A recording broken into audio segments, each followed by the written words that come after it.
Droid stuff. Stuff I wanted to do for a while and haven't done much of. Oh, you know what? I should have...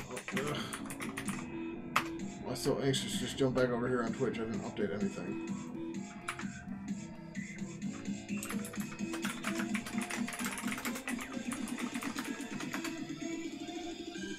Alright, so. Good. Description, all that stuff updated. We're good to go here. Okay, so we are trying to figure out how to convert from IO controls to libUSB. Convert from IO control to libUSB, because I don't understand how to do anything like this right now. Blah, blah, blah, blah. Actually, we wanted to Google for this instead. Google.com IO control to libUSB.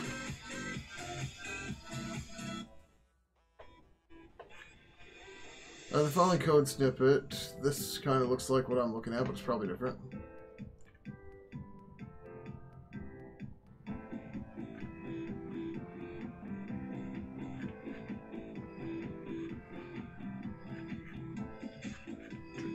So you want to make this work with libUSB for portability sake, since the Linux HID IO controls are not portable. Yes, you would need to find out what HID IO whatever option does and work from there. You're probably looking for code something like this.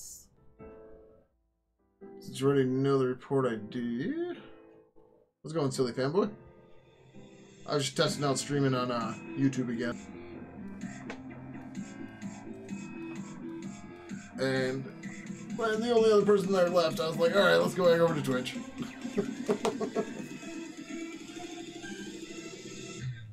So I've been playing around with the idea of streaming over there.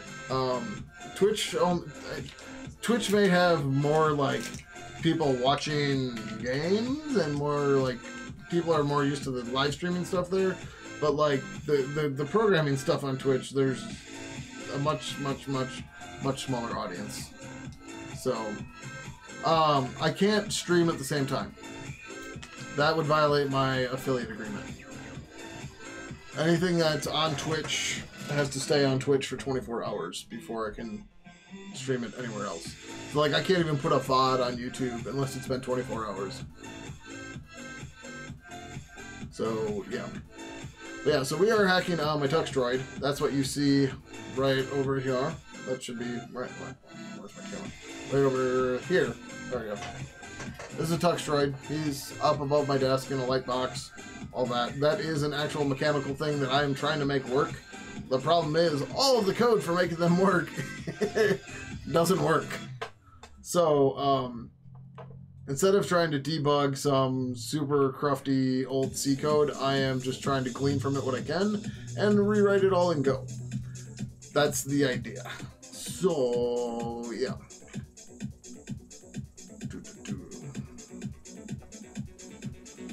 Since you already know the report ID, it would be more cumbersome to use libHID as it stands. It's designed for situations.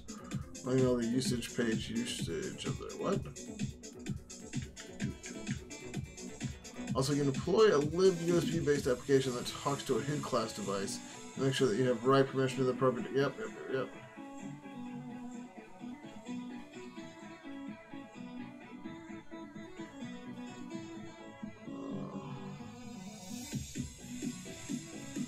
Command string are the only things in the www. What? I don't use this libUSB for I want to use libUSB for a Windows filter driver.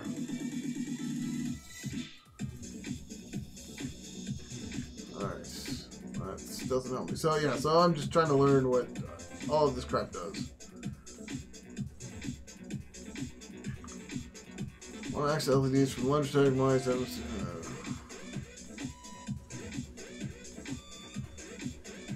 yeah, so everybody seems to be using that and wanting to know how to convert it. You can access a HID using Win30. I don't know. I want to use libUSB.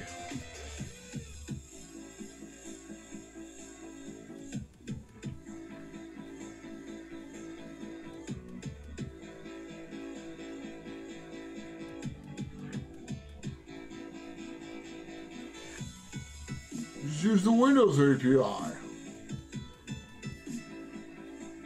Just look at my YouTube ad block as the devil. No.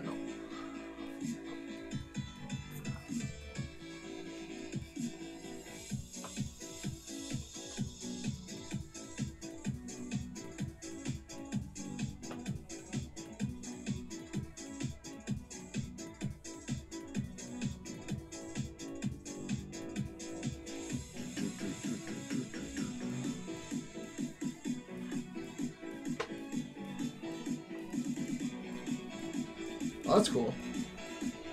In case I don't catch it in time, happy early birthday. Alright, where the hell is this? So, PID IOCS report. Instruction kernel is sent a report to the device. This report can be filled in by the user through PID IOCS usage calls to fill in individual use calls in the report before sending the report in full to the device. Next week? Cool. Alright, so this thing calls CS usage for whatever's put in, and that uses report to get the status. Fills in a hidden report structure for the user. Report is okay. So I just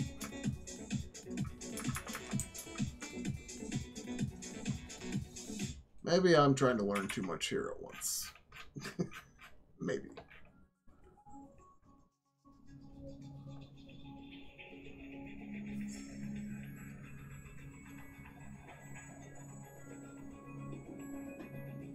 So, I've got a feeling that these are configs, but I don't know how this works. So, there's two pieces to this. So, the Tux Droid, you can see him on screen. You'll notice he's mostly wireless. He has a power cable coming out of his butt. But this is the other part. This is the fish dongle that talks to him. As you can see, it's plugged in via USB. And then it's Wi-Fi talking to him. Or not Wi-Fi, it's just whatever. It's like 2.4 gigahertz, it's not Wi-Fi. And there's times where you have to talk to both pieces. And I'm trying to figure out how the hell that works. And this is what's confusing. So,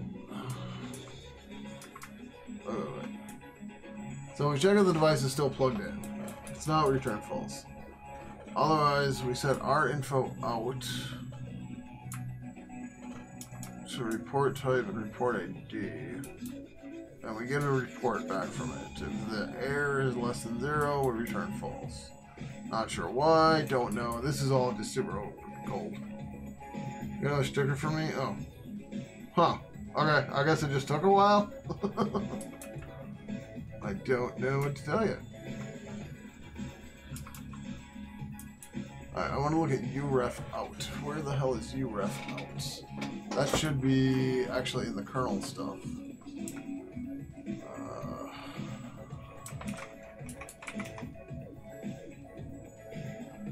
Calls another return struct hid usage ref instead of struct hid dev event. This is a large structure, but situations what?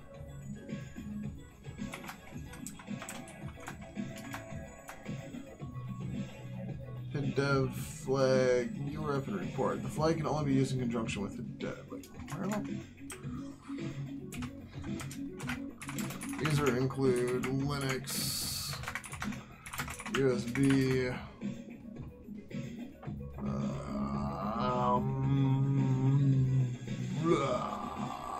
Grab the uref. What's this called?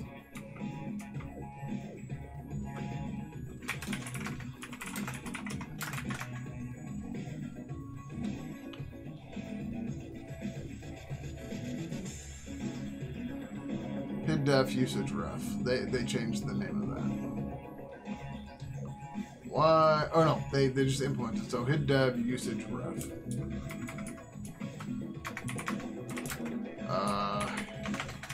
HidDev usage ref. No, of course not.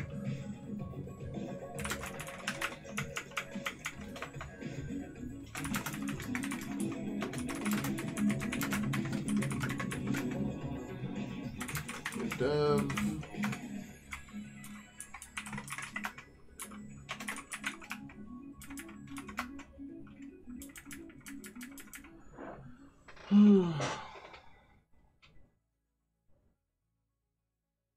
What do you mean you're a little further? Oh, okay. That's why it might take longer. Gotcha. whole point of the Tux Droid is so that he will start doing the announcements on stream. So instead of the hacker thing that was there, like he'll be like, so and so is followed. How's it going, Nightshade dude? So like he can open his mouth, he can open close his eyes, he can open close his mouth. He has a speaker in him where he can actually speak. You do that with TTS software. He can flap his wings and he can actually spin around. He can't spin right now because he's plugged in, and he's probably going to stay plugged in, so he's not going to spin around. But like he can jump up, or not jump, but you know, you can have him flap his wings and talk that like so and so is followed, so and so is subscribed, yada yada yada. And that's what I want him to do. But it's going to take some time to get there. So yeah. Do a G usage, SC usage, fill in the least usage code, report type, fill in at least usage code, report type, and report ID. So report ID to report ID unknown. The rest of the fields are unknown. Otherwise, use usage ref struct filled in from a previous successful G usage call at the same time. Actually set a value in. Okay.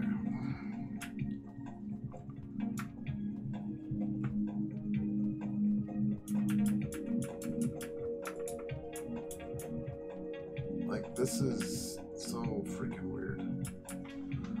Maybe the Windows driver code has a little bit something to give me here. It probably doesn't, but let's see. Hit capture.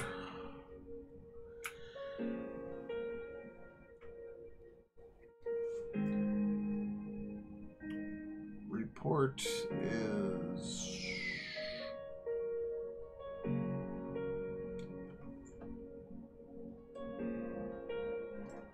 What? What in the hell is that?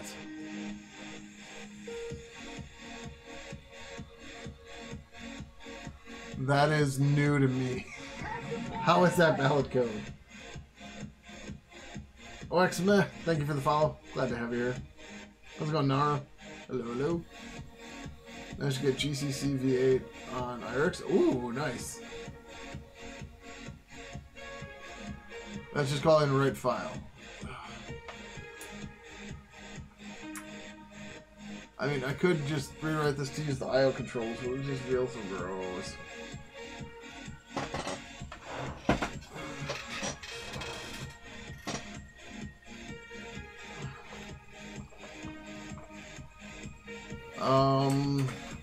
Golang USB hid.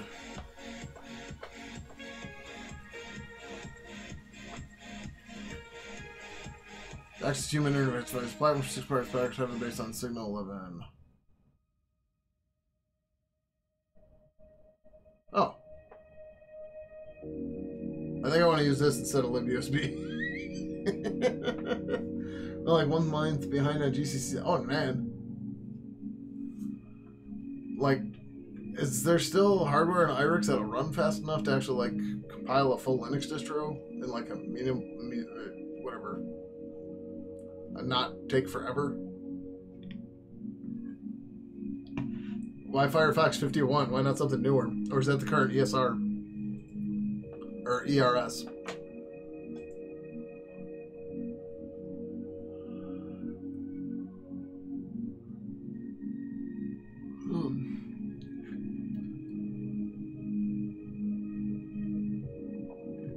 Alright, so the hid stuff might just be the better way to go.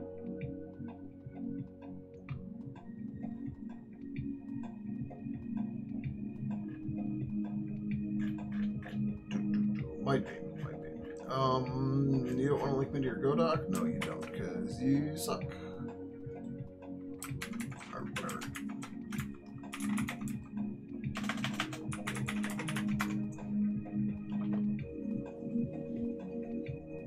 Find device by product? Oh. I just do find devices. That gives me a channel device info.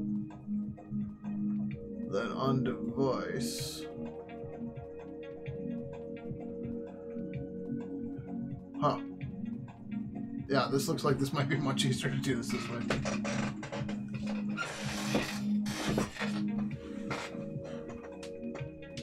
Yeah, Nightshade dude, we're trying to port some of the old ass Tux Droid code to Go, so like I can actually debug it and make it work right. Because the code that's there, it's not horribly bad, but it crashes. I got an invalid freebie for, and some other. It just I don't want to spend all my time. If I'm going to spend all this time learning how their code works, I'm going to rewrite it into something I can maintain. That's what it comes down to. So yeah. I think newer than Firefox 51 will break. Why is that? Octane program in Firefox. Gotcha. But yeah, so that's Dux. He's there. I don't have a way to actually make him do anything right now, which is annoying. I tried to earlier. Like if I unplug him and plug him back in, he'll make noises, but that's about it. But yeah, so it's looking like instead of this, we're gonna create a hid file. That's not what I wanted. Whatever. By hid.go. Package tux import. We're gonna get the imports figured out here. So we're gonna grab this.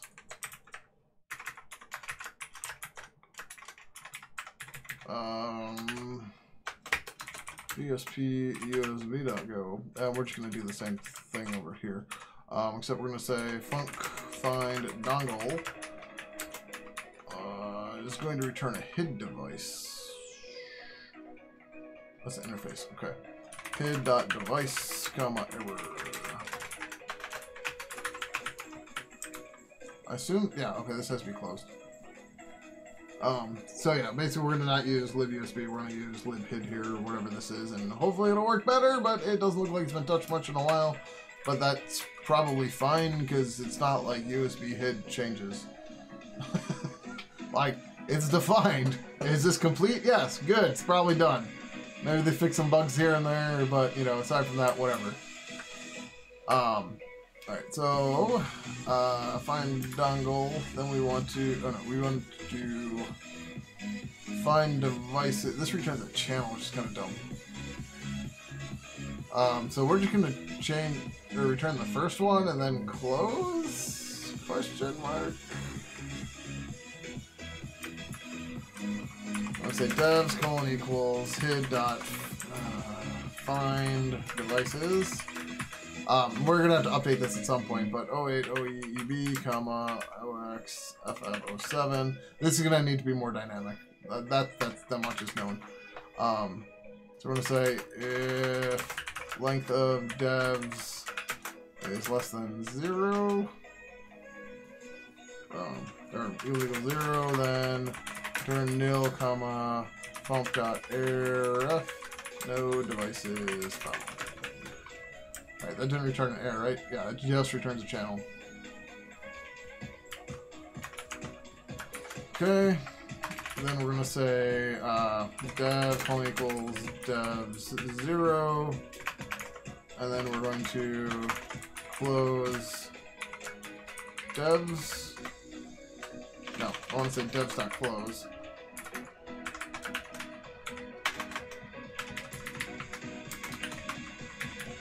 There we go. Alright, is that right? Yeah, I think that's right. I'm going to say devs.close, return dev, comma, nil. So we're just cheating right now. We're just returning the first one. Did that error? Oh, it's complaining with space. Yeah, there we go. Okay. So I'm reading from the channel and I'm storing into the new variable tab. That's what's going on here. But that's actually supposed to be a device info. So we're going to call it dev info.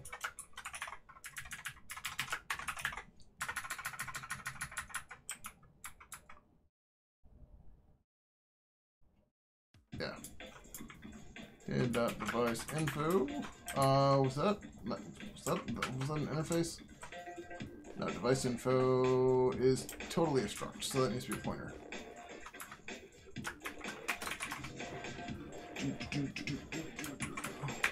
Alright, so then we are RMing USB.go, and then we're going to unmodify tux.go to get rid of this. Crap, we need the other one. VSP hid.go. Grab this, come over here. Why am I working in Vim? I don't know. I just decided to. Such dead eyes from the Tux Droid? Yeah. So, the thing about Tux Droid is this.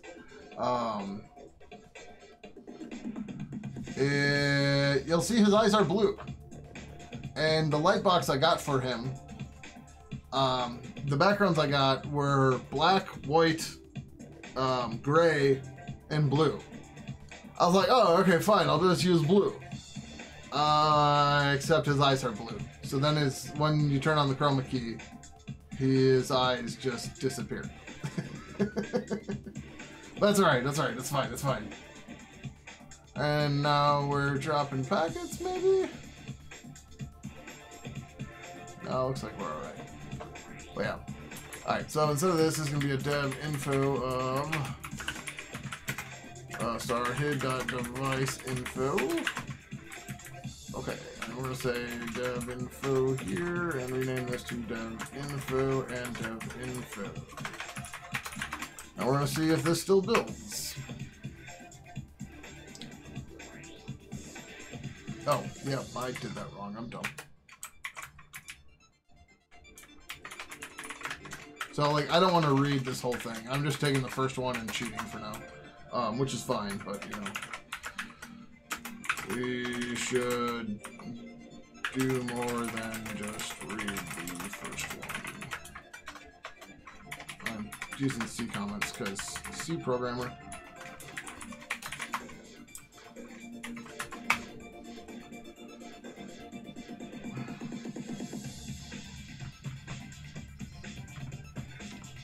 Fine.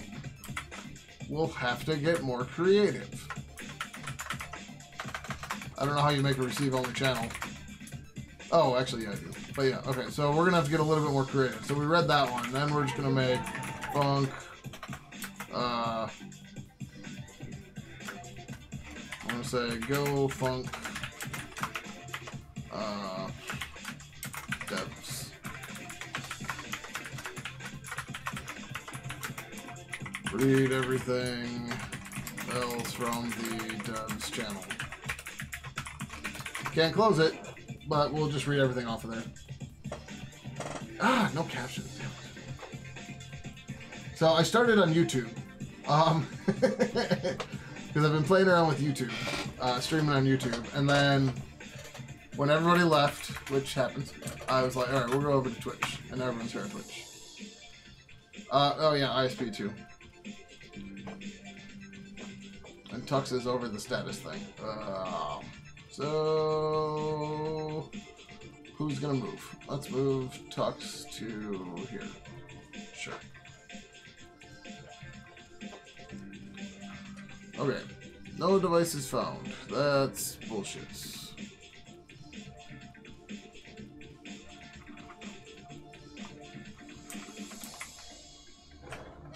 Yeah, that's for sure bullshit. It's still plugged in. LS USB pipe LS minus L dev USB. Yeah, I still have read to it. Alright, let's see if it's this. Oh no, yeah, wait, I was running that sudo as well. Oh, hello, wait. This might be dumb. This might be dumb.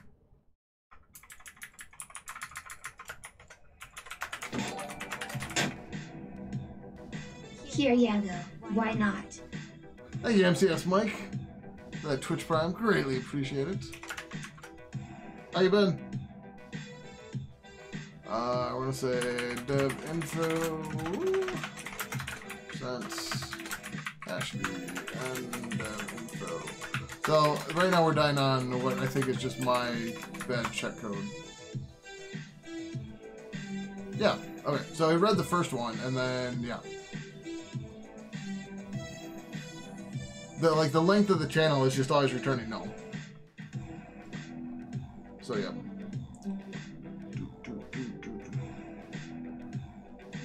Is this the Kappa Pride? What do you mean the Kappa Pride night?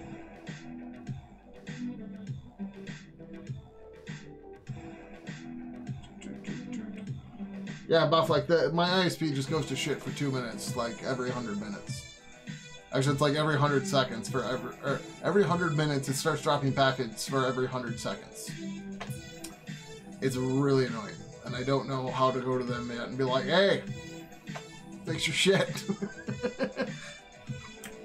Like I got data on. I can't show you the data, which is why none of the stuff is up here. I was messing around with DNS with DNS servers from DHCP, and I broke something. Didn't realize it until I started streaming tonight. So I'm gonna fix that when I'm off stream because I gotta like read DHCP and all that. So yeah, get your dance on. Kappa Pride is here. Alright, so what we want to do here is we're just gonna read through all of these, and then we're gonna take the first one, and then I guess just ignore the rest. We're gonna say for blah, comma, dev info colon equals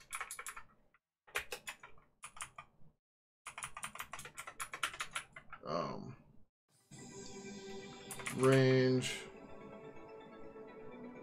of hid.find devices. This is gonna be so shitty. Well, whatever, it's fine. So there's multiple PNP IDs for this. That's the problem.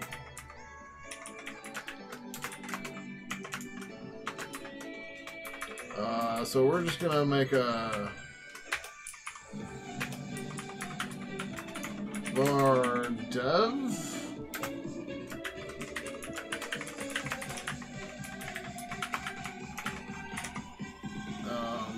if dev is not equal to nil, dev equals dev info.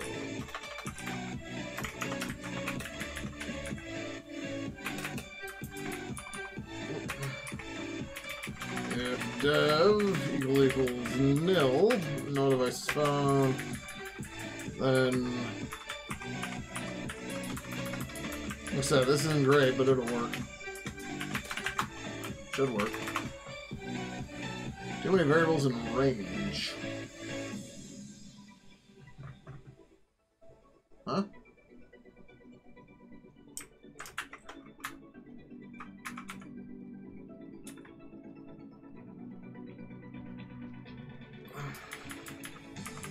Oh, when you range on a channel, you just get one?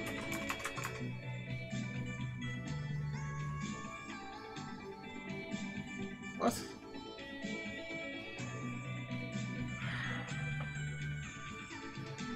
Yes, you're allowed to link as long as you use it responsibly.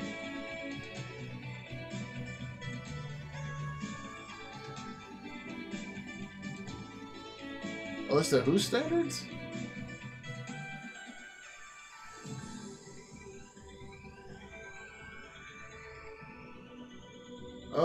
So why do I have a slice? Oh, so the range is dying. Do they have an example of how the hell they use this thing? Iterates through all devices with a given vendor and product. Yes, that's what I wanted, but it's.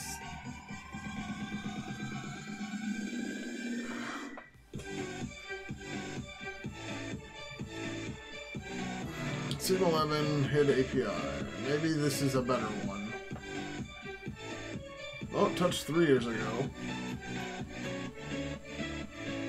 As an application interface, a USB and Bluetooth, hid class device on Windows, Linux, FreeBSD, and Mac OS X. API can either be built as a shared library, so DLL, or can be embedded directly into a target. Oh, this is not Go. This is just a library. Yeah, this is like a native library. Okay.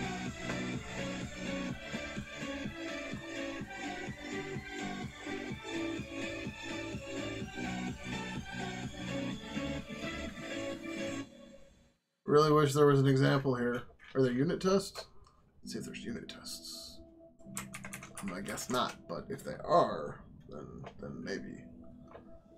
Yeah, there's no tests. You assholes.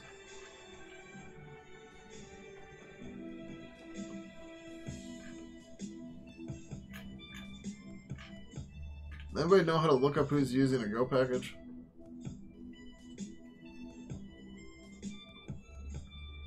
It's usual tutorial to GitHubers. Only put examples in GitHub's README. Yeah, well, I'm looking at that too, and it's not there.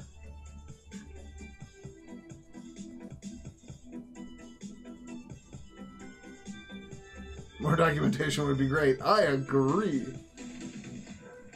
I didn't see the example on GoDoc.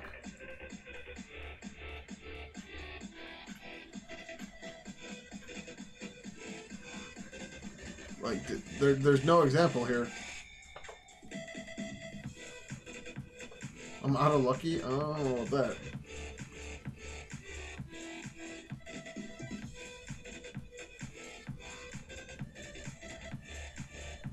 They're supposed to live using the lib. Okay.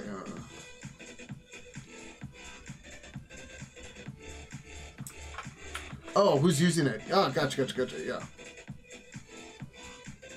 Alright. Imported by 2 packages. Gotcha. There's only 2 people using it? What the shit? Alright,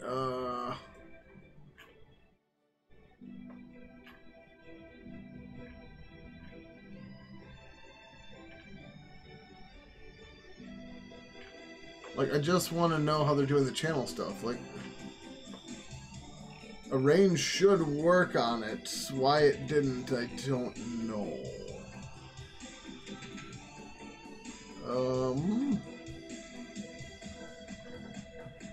I guess we'll start in LED.go.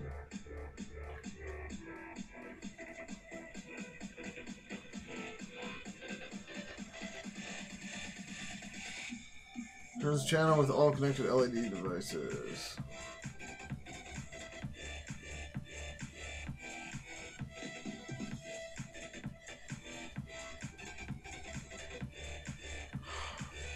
So they just wrapped it.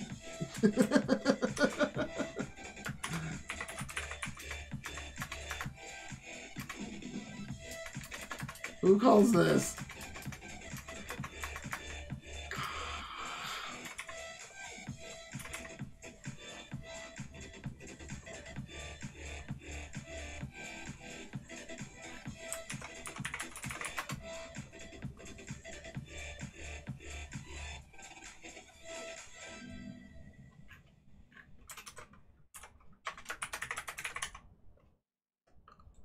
Okay.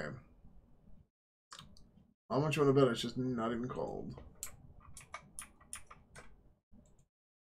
Well, it's got to be called. Dream Cheeky, whatever the hell that's supposed to mean.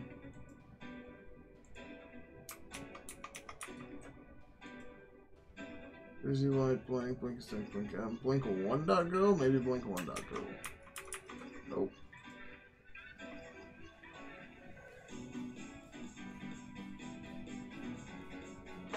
What's the other package that imports this?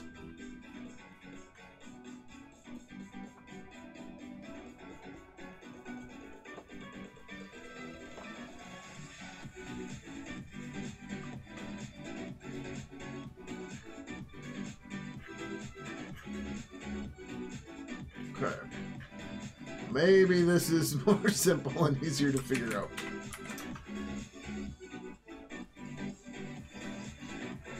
Yeah, I mean, I could do that, but, like, I don't want to.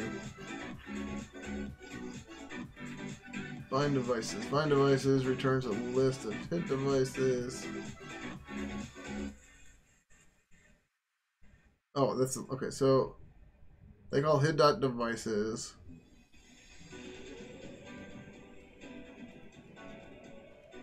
Oh. Wait, what?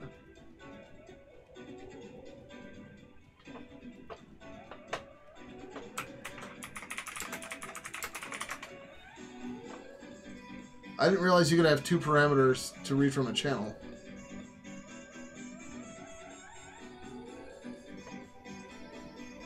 Buffer channel, no. The sender can close the channel.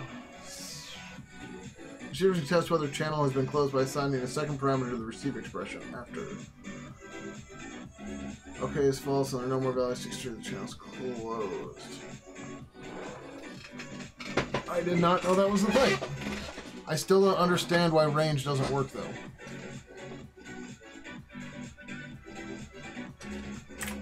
Oh. That fingered my key binding.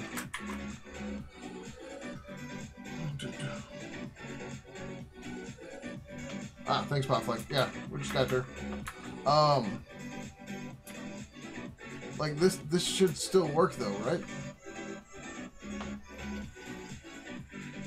Like, whatever. I really don't care right now. So we're just gonna say this. Closed. If closed, brick. Otherwise, if dev is null, then we set that. Yep, I know promise. So semicolon found if on 13.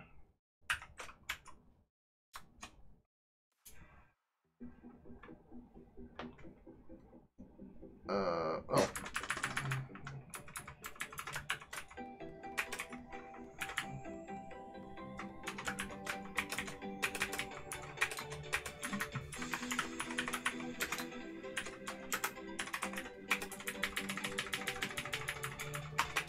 Yeah.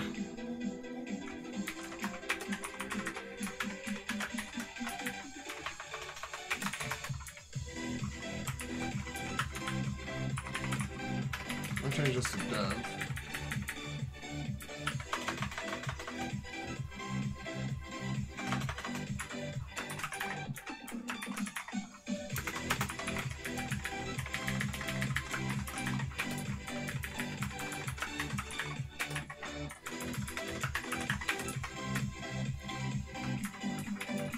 This makes it a little bit easier to parse, I think. Okay. Get out of here. What the hell? Let's go just cuz. What is a tux droid? What's up with Vim? I don't know. I move around the shell a lot for all the old tux droid stuff, so Vim we are. So what is tux droid? Tux droid is an interesting piece of technology that sadly no longer really exists. And what I mean by no longer really exists, I mean it is a pain in the ass to find out anything about them. It's a pain in the ass to find them, it's a pain in the ass to find their code, it's a pain in the ass for everything. All the external links here. This goes to archive.org. This is gonna server not found eventually. And then this guy has a bunch of stuff here, but it's not, Oh wait, he has some stuff I haven't seen before. Okay, cool. Tux firmware, or no, I think I already grabbed the Tux firmware. So I have 2 Tux droids. Yeah, it's a physical, so you don't program it. It is...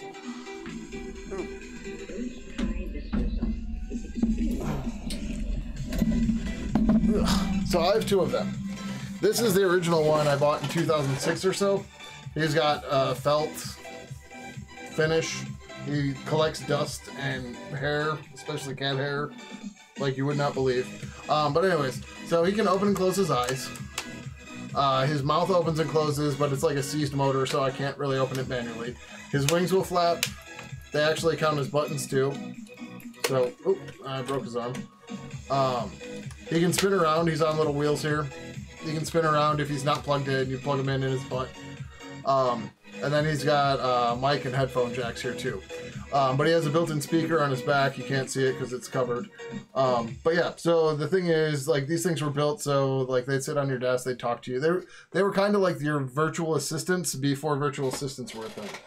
But like I said, I bought this one back in 06, maybe 07. I don't remember.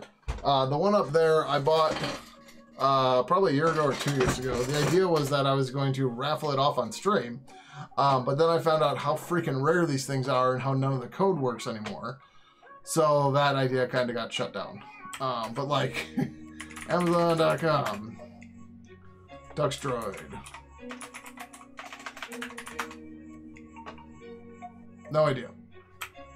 eBay.com, Tux Droid. That's how you spell droid.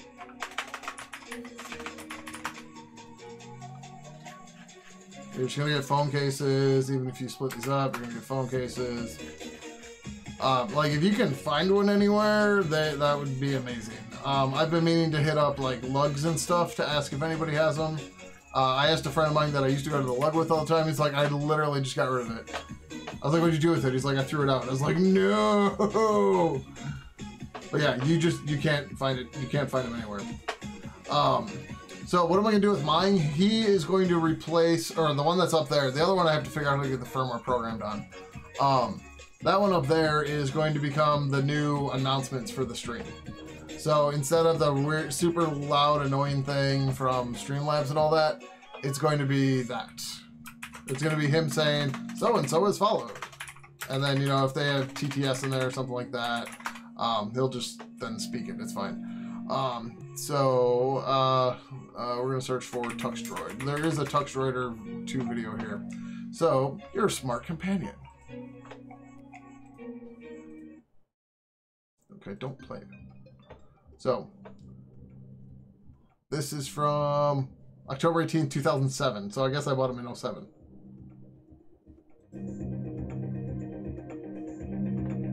Ooh, that product music.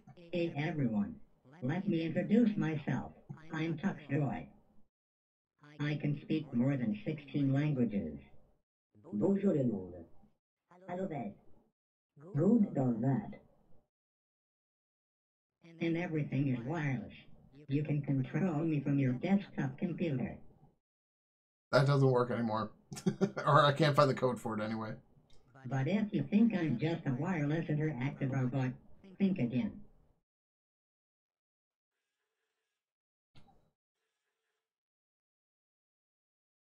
Your news headline for this morning, robot acts like a toddler.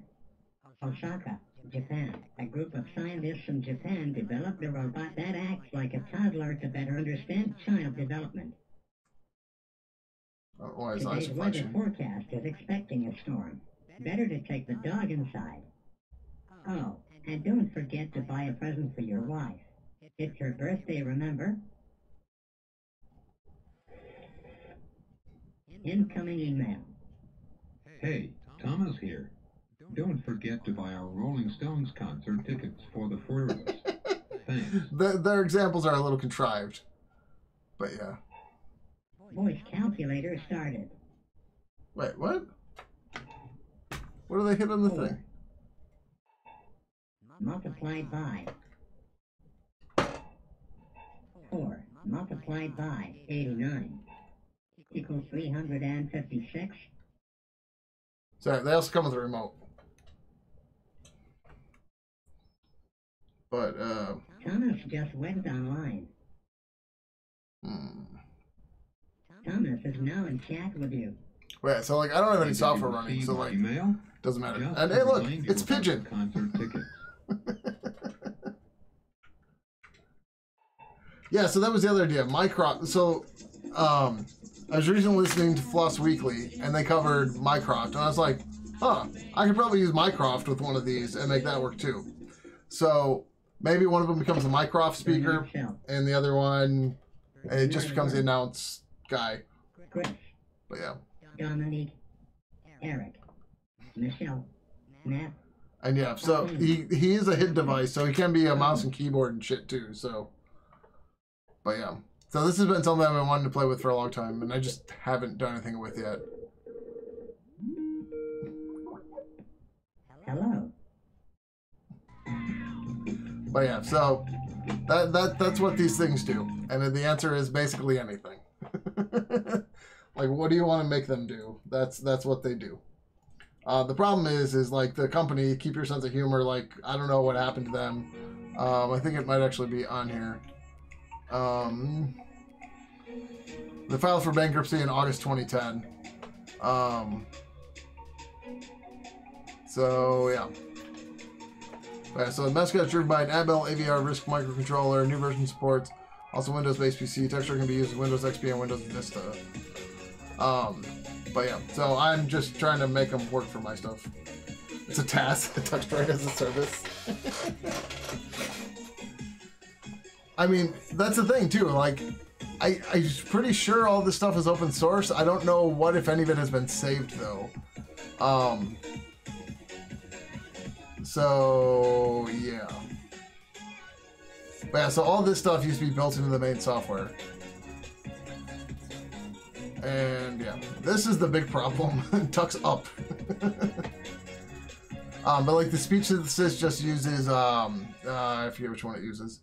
But it just uses one of the open source ones. It's probably Festival or Flight. But yeah. But yeah, so all I'm trying to do is make it so I can figure out how the hell this guy works and then go from there. Alright, so let's see.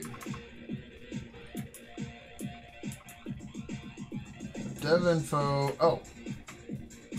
Equals nil. I should say if dev, wait, what the hell did I write? If dev is not equal to nil and, yeah, that's fine. Then we say dev info equals dev. No.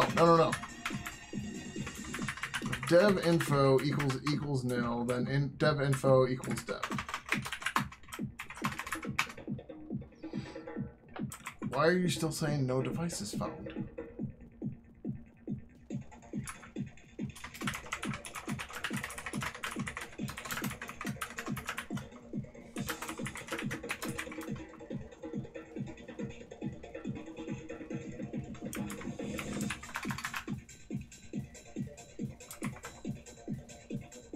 Did I typo this?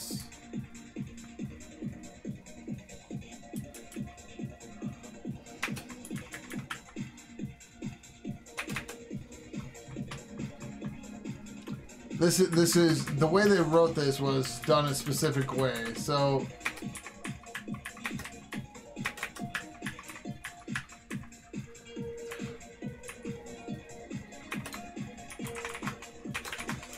the problem is it's coming out as closed before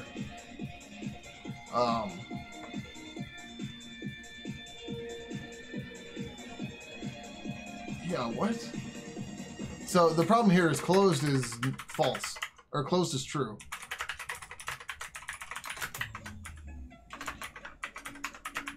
So like even though I have data, because it's closed, I'm bombing out early. Yeah. So the mic is different because the mic is now up there. The mic used to be right here, like right in front of me, like right over here. It's now up here. So sound better like how, or sound different how? Like worse, better, or what? The big penguin on the screen means you use Linux. Yeah, the big penguin on the screen is a Tux Droid. I should just get that link ready. Wikipedia.org. Whatever. So we are working on the Tux Droid to try to make him become our alert announcers. Also, how's it going, Shuchki? Welcome. But yeah, so it is a Tux Droid. So... Oh, no, this is... Okay, yeah. So if we name this more instead of closed... Wait, what did they name it here? Tour Go said... No, I don't want to select.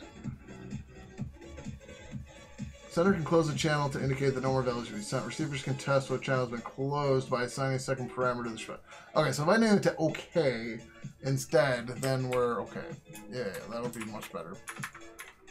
Okay, so we're going to change this to OK. That means it's still open. So we say if OK, else, actually, yeah. We'll just do it this way. If not okay, then break.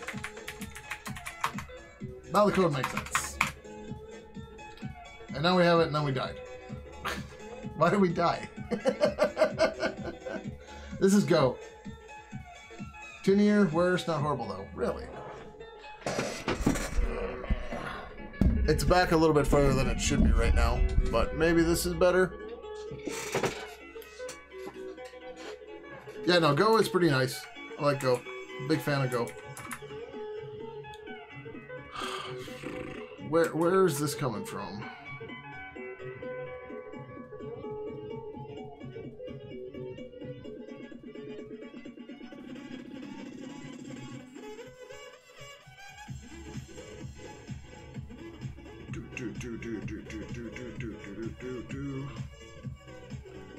So Is this possible? This library just sucks. Golang USB HID. I mean, like I said, it's only used by 2 things. Go for interface devices. I like the name already. And it was touched 3 months ago. I think we're moving to this. Cross-platform for accessing USB human interface devices. Alternative package to Go USB for use cases when devices support the lighter mode of operation.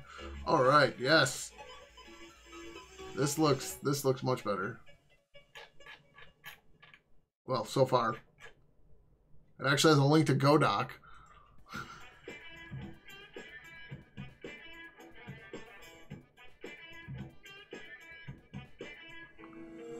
Alright, yeah. Okay, we're going to move to this. The interface is pretty much this. It's very similar. So that's cool. And we still have a device info. And device info is a struct. Yep. Except those aren't a pointer. Oh, so we get device info and then we call open on it. Okay, okay. Yeah, I think it's just a bug in the code. In like in the library itself. Like I don't think there's anything I can do about it.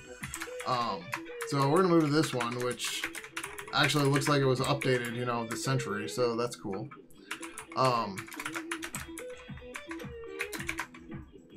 Really? You're not gonna fix that for me? Of all the things GoFump saves, it doesn't fix a space between your paren, or between your quote and your import. That's annoying. Alright, so we're gonna call enumerate.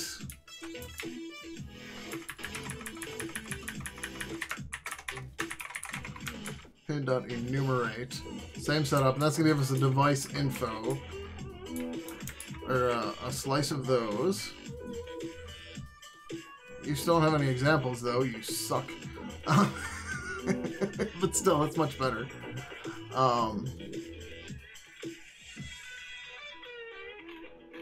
So wait, how do I go? Oh, so you do open on a device info to get the dev itself. Okay, that's cool. Alright, so this is now just a HID device info. This is going to be a HID... Oh. We're going to name this dev HID.device.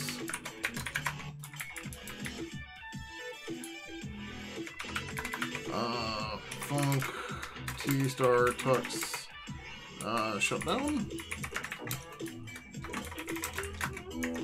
We're going to say t.dev.close.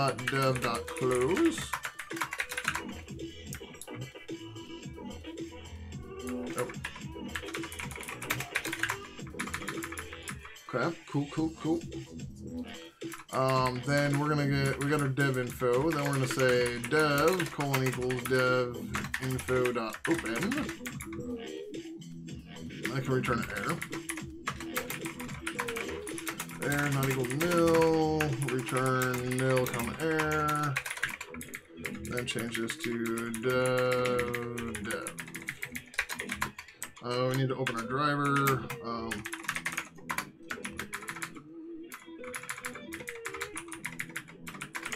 Defer t dot shutdown. Okay. Nil. It's like null. Or if you're coming from JavaScript, it's like undefined. It's different than undefined, but yeah.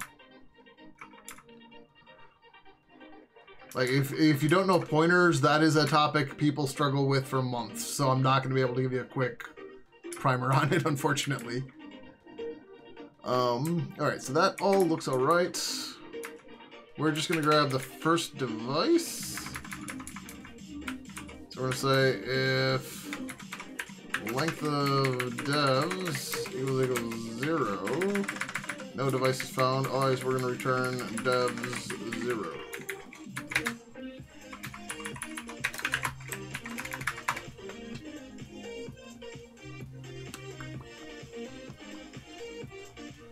Can I use nil as type it in return? Ah, crap. Yep.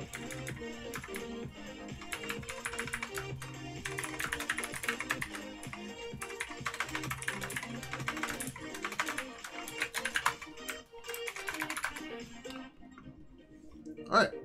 So we got it. Yay! Yeah, it's the same as null. Just in Go, they called it nil. Why? I don't know. NGT, thank you for the follow. Glad to have you here.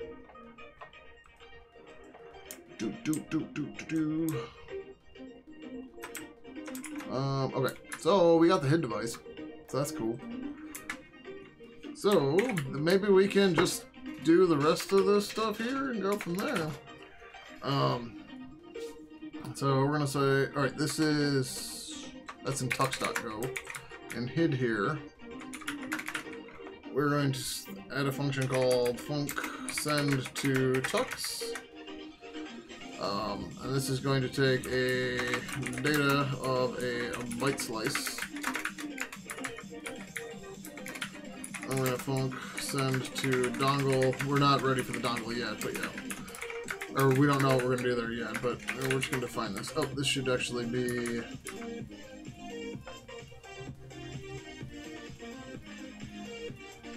Yeah, this is going to be on the tux itself.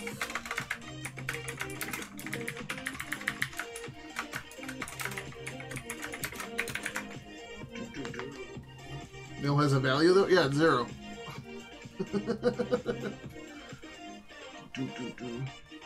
Plan 9C, it was nil too. Alright, that makes sense. Okay.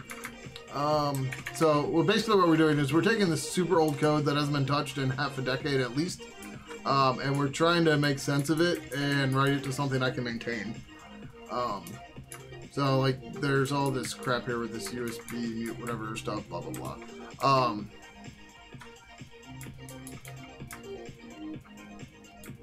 So in hid write, USB hid, no, tux hid unix.c, write. Okay, so let me make sure the device is still plugged in, and then wait, what are the other things here? So yeah, we just have write, and we have get feature report, and write.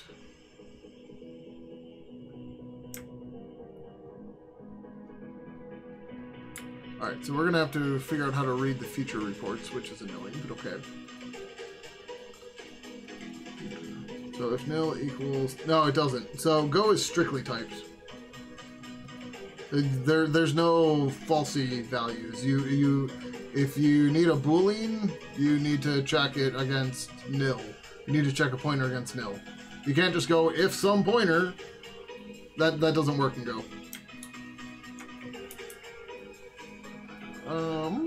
Alright, so...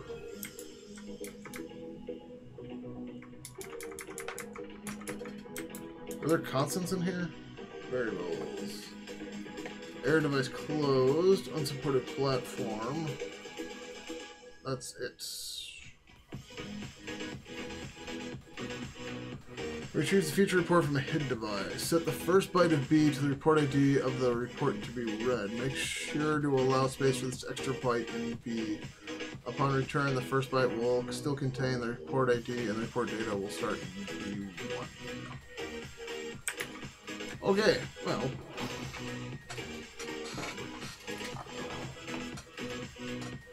Yeah, C doesn't care. C will just do whatever.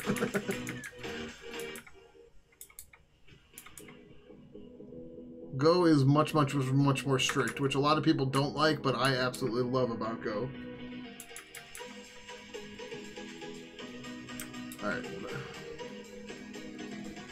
Get feature report. The first to the report ID of the report to be read.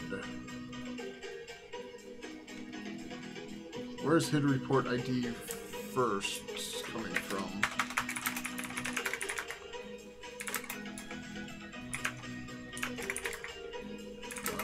Source. Grab hid report ID first. That's gotta be in the hid stuff?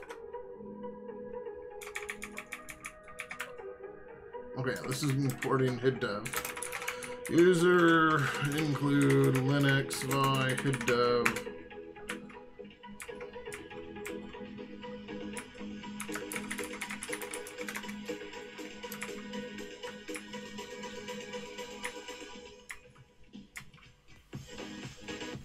Bid report ID.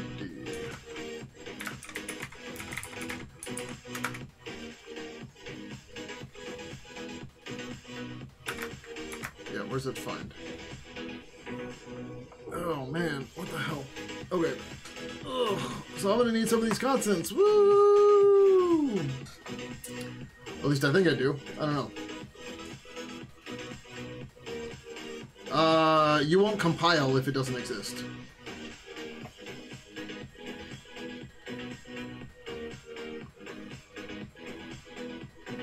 What? I really hate when libraries like don't have the shit like, oh yeah, you use this thing, but you won't have the data.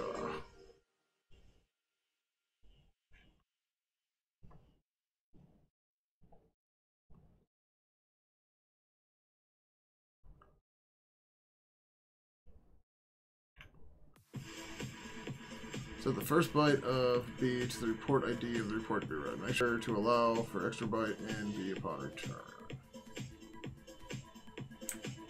Alright, hold on. Let's look at the Tux driver a little bit and see, before we get to all this, there's like version strings and shit like that in here.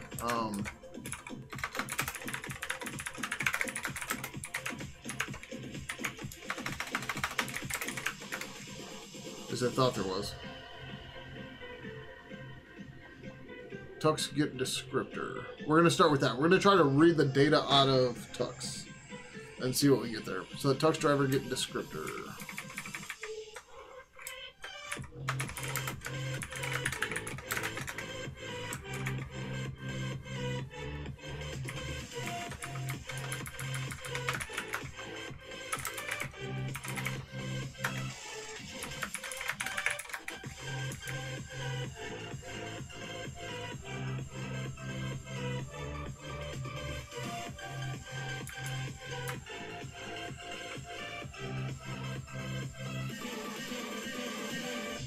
What? It takes a we pass that in and it just pulls it in from constants?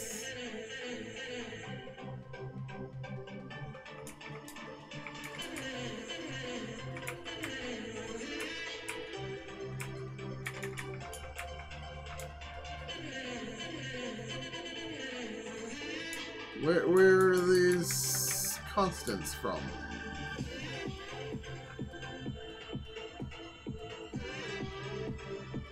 Go developers make good money. Is this true? I don't know. I've never been employed as a Go developer. I've written Go as a developer, but my title was not a Go developer. Is this code? No, there isn't. There's like the code on the Droid itself is I don't even know if I have. It might be on that one guy's webpage or GitHub.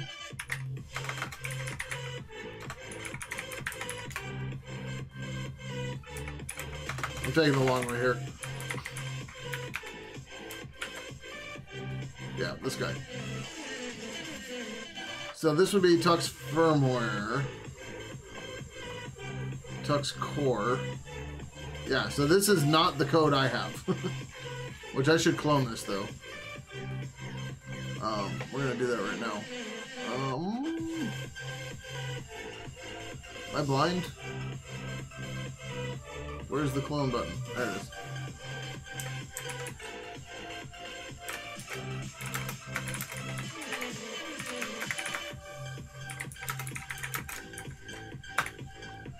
Okay. Now I have a copy of it. I think want to call it a coder. But yeah, so this is the firmware for him. And it is, yeah. Firmware of the CPU, or the core CPU of the Tux Droid. CPU is an 18 Mega 88. It's 8-bit RISC AVR series from Atmel.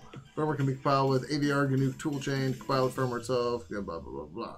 Except TuxIsAlive.com is down and gone. Yay. So, figuring this out and making this work sucks. Like, at hell.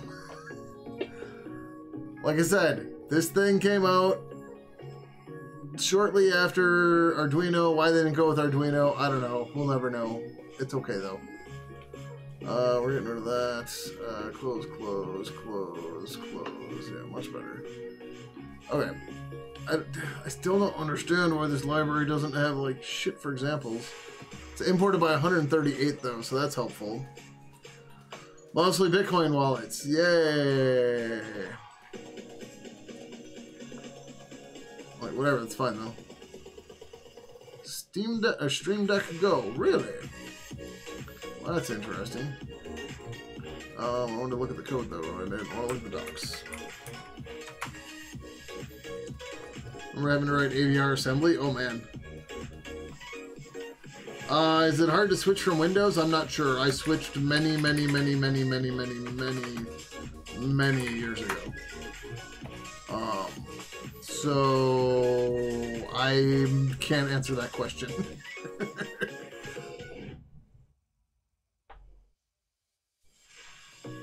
Let's see. If somebody was born the year I stopped using Windows, they would be a sophomore in high school. Unless your bot in Discord is advertising your stream when you go live. Yep. Yeah, no, so the bot just it needs work, number one, but the bot just looks for Discord status changes, and whenever anybody goes to streaming, it announces it. And that was the whole point. Like, I don't want to manage a list, because managing a list sucks. The bot, it needs to get a command at some point so that you can tell it to ignore somebody. So, like, if somebody doesn't want to be announced, they can just, you know, add themselves to the ignore list, and then they won't be announced for it. But yeah, otherwise it just does it automatically. And that's cool.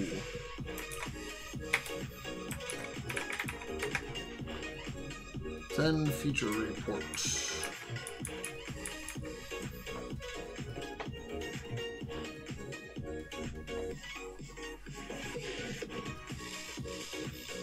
Brightness bytes 5 equals... What? Oh.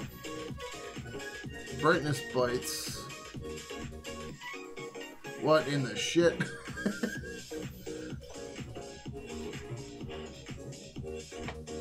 Alright, so what is 5?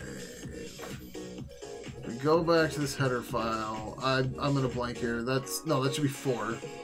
Right? No. No, it's in hex. What the hell is that in decimal? I'm cheating, pulling up calculator. 1002 decimal is 256. Okay, so... What? I should have known that off the top of my head, damn it. Oh, yeah. Yeah, no problem, call coder. This terminal me seems more productive, but when I tried Linux, it was all too much to get used to. I mean, I spent a lot of the time in my terminals. I just got used to it a long time ago. I don't know. Wait, what?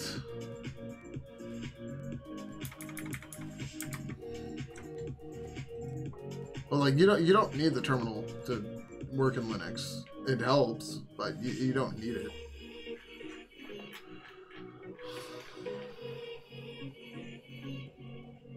Get feature reports. Alright, hold on. Specifically send. Send the feature report to a device. Feature reports are sent over the control endpoint as a set report transfer. First byte of B must contain the report ID.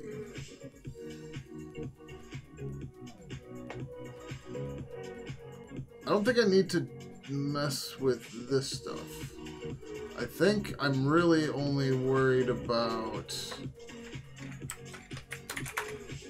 Oh, stay there.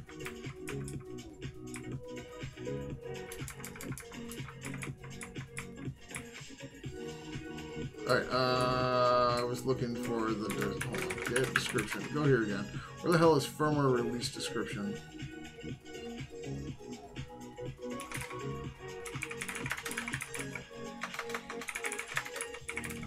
Where does that come from? Apparently an extern. Great.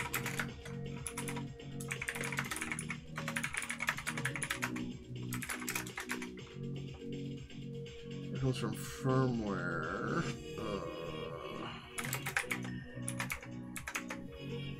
And then it makes it an extern. Lovely.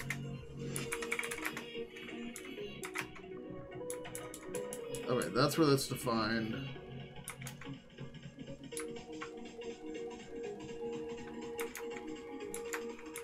Where the hell do you get gold?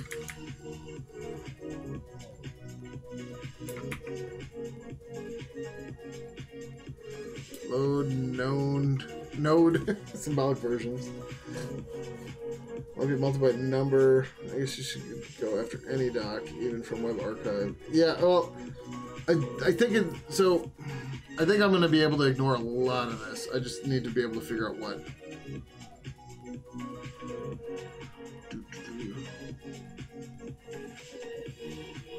Can I get used to command line Windows? Yeah, nobody can, man. But now they have a new terminal, and it's open source, so everybody should go use it.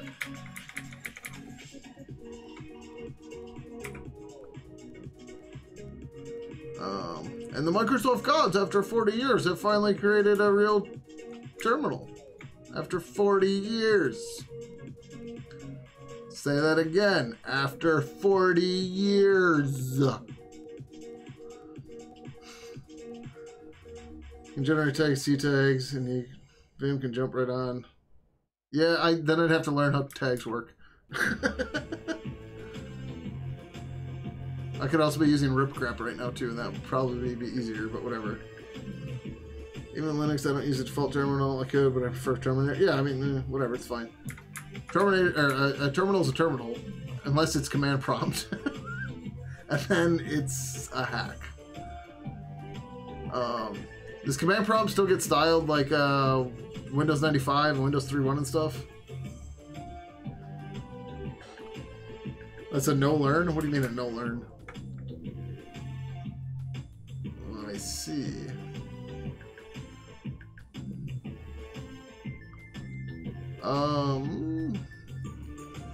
Like, how the hell is it getting the firmware data? Like, how do we even get here? Update version.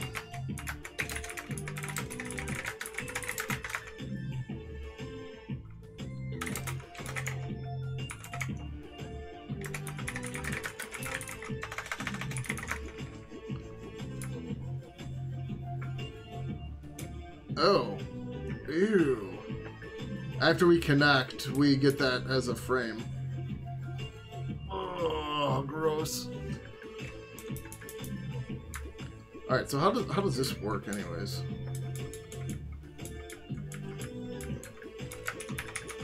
Frame header version.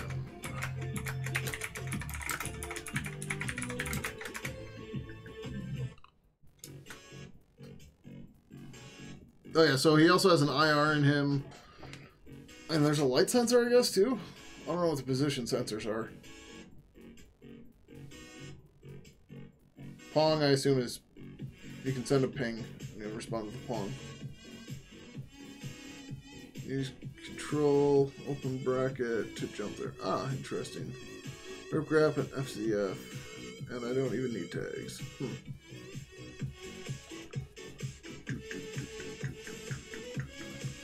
I ain't nothing wrong with Windows users. I'm sure we were all there at one point. There's not many people that have never ever used Windows. Alright, I gotta get water. I'll be right back. Hang tight.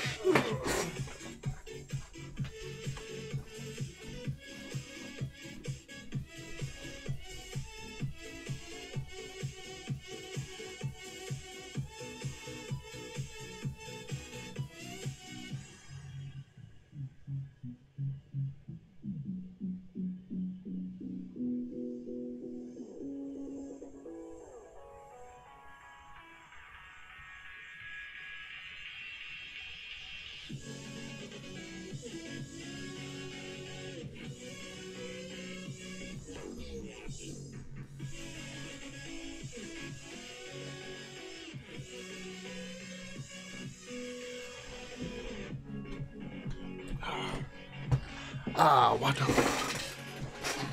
Water.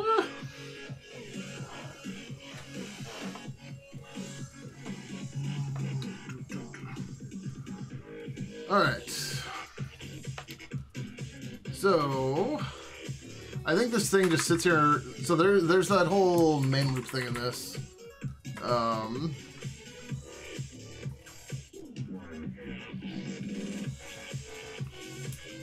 so tux driver start, then just calls your callback handler for whatever stuff.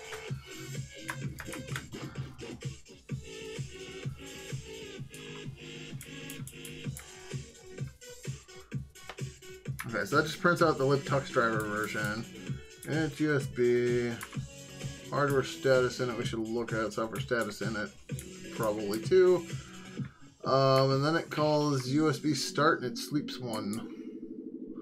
And then it just keeps calling USBs.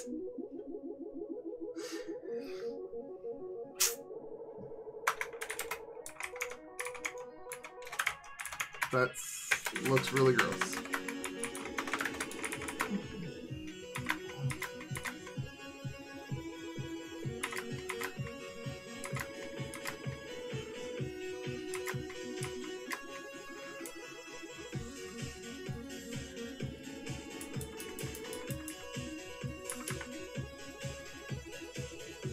Yeah, okay.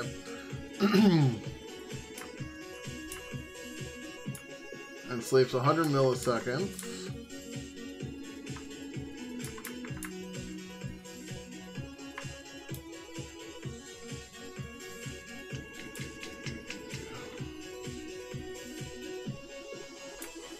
Okay, so this just goes while it's still connected. Going, what I'm looking at right now is C code. So I'm rewriting C code in Go. So this is the Go code. The other stuff I was just looking at is C. And I don't know, this doesn't look anything like PHP to me, but I haven't written PHP in like 15 years, so yeah. Let me put it this way, last PHP I wrote was PHP 4.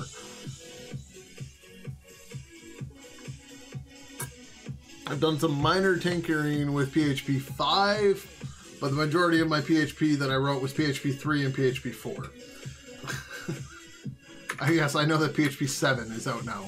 I am aware. Been a PHP developer for almost 15 years and doesn't look anything like it. Yeah, so the C code could have been it, because PHP is very, very, very much so inspired by C.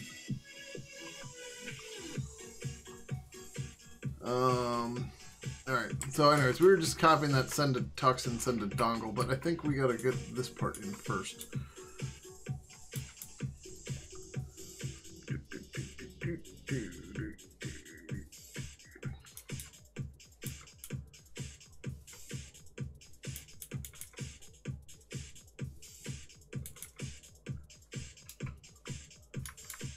USB read.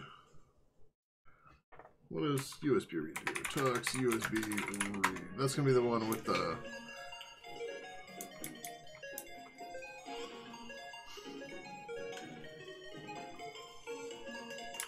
Wait.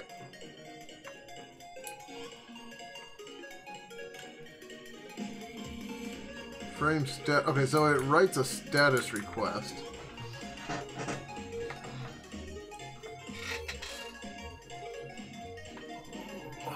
For the read. Okay, so what does frame status request look like? Frame status requests. Okay. So I guess we're gonna try that.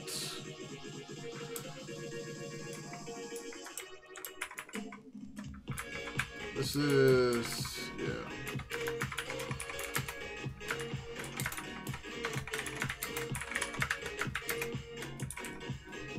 I don't know what we're gonna return yet, so we're just gonna say here, return nil.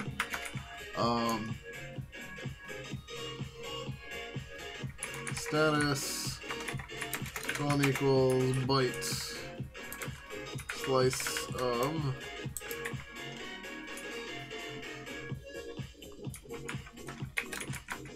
close that one.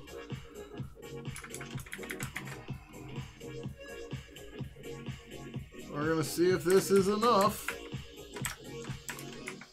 I don't think it is, but we'll find out.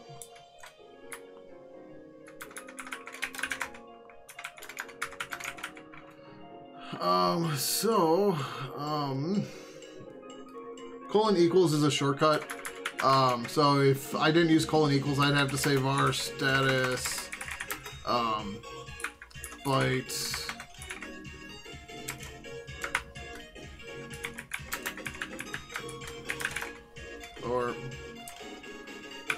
am I doing wrong here?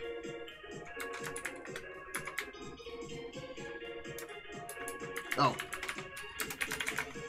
No.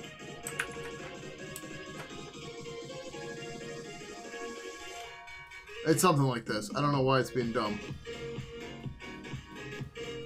That or whatever. You can just change it to this way to then say status equals that. What the hell?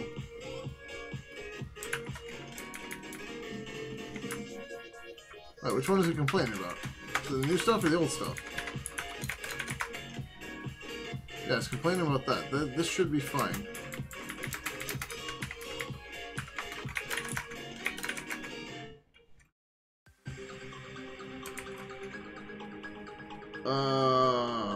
What?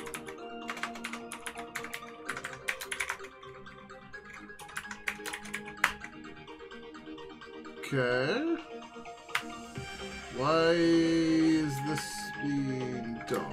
That should be like that, right? No, what the hell? Oh, this is what I want. Right? I don't ever use this format, so I can't remember it. Yeah, there we go. So these two lines are the same. One of them is less typing. So the colon equals skips the whole define the type and then assign the type. It literally just assigns the type, takes whatever type it returns, and uses that as the type.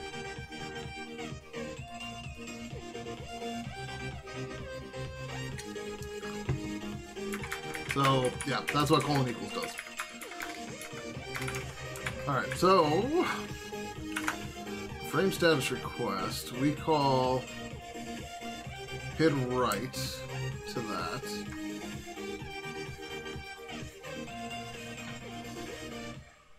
I don't oh, okay, so yeah, first we're gonna do t.mutex.lock defer t.mutex.lock. I know people don't like doing this, but it's alright. Do you know how many times I've deferred a lock instead of an unlock? It is a stupid amount. You're like, why did I deadlock? Oh!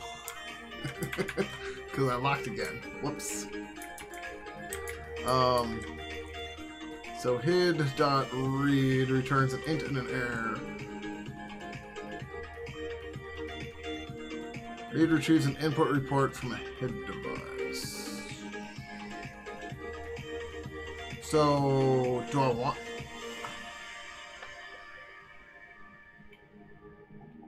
Oh wait, no, I'm writing first. Yeah, we're writing. Okay, so write. Write will send the data on the first out endpoint if one exists. If one does not, it will send the data through the control endpoint, endpoint 0. I don't know if that's what I want, but we'll find out here. Feature reports are sent over the control endpoint as set report transfer. The first byte of B must contain the report ID for devices which only support a single report, so must be set to 0. The remaining bytes contain the report data. Oh, actually, I think I want to say send feature report, I think. Alright, so that's going to call hid right.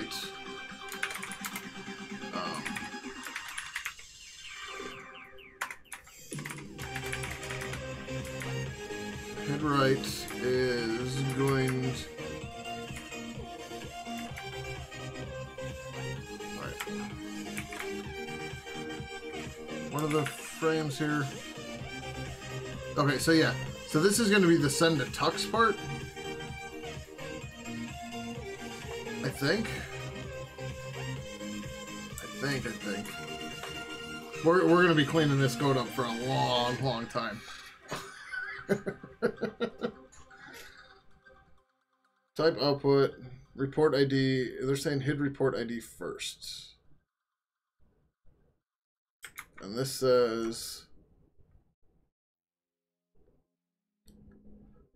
over the control endpoint, set report transfer. The first byte of B must contain the report ID. For devices which support a single report, this must be set to 0. The remaining bytes contain the report data. So what the hell was I looking at before with report ID? Like, that's not one.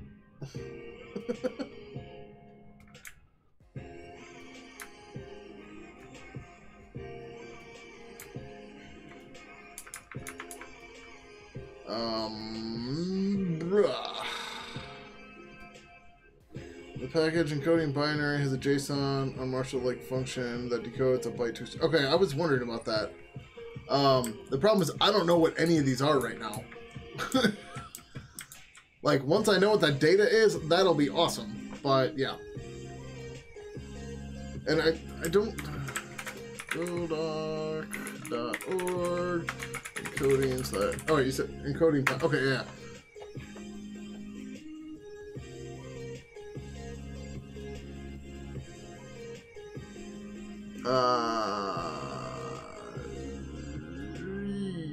Yes, no? You're about, oh, the read and the writer? Or read and write?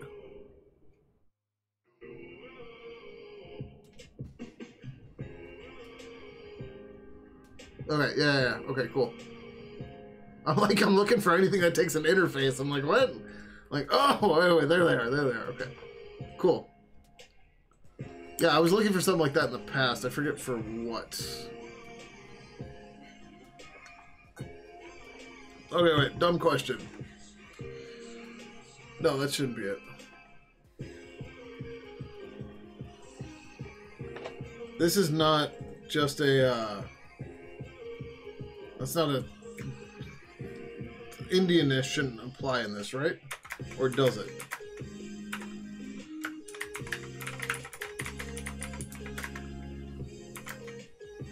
Like, we don't have another one. So this is just always that. This isn't like a little... This isn't a big Indian encoding of this, is it? A short kind of self-documents pro... Yeah, exactly. I used it to used it to a binary network protocol. It's pretty nice, cool. Yeah, like, I'm all for that once I know what the hell this shit actually does. The problem is, like, I've got a number. But yeah, moving this to, like, separate commands where you can just say, like, send this command. And it's, well, even then, the struct wouldn't necessarily make... Oh, yeah, I'll have to figure it out how we get there, but yeah.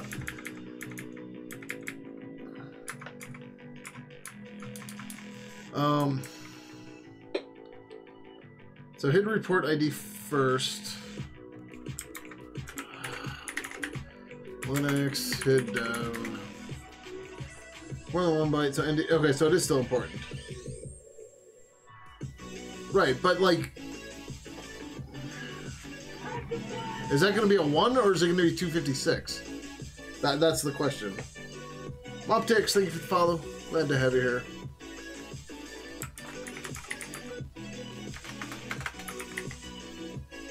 Indian.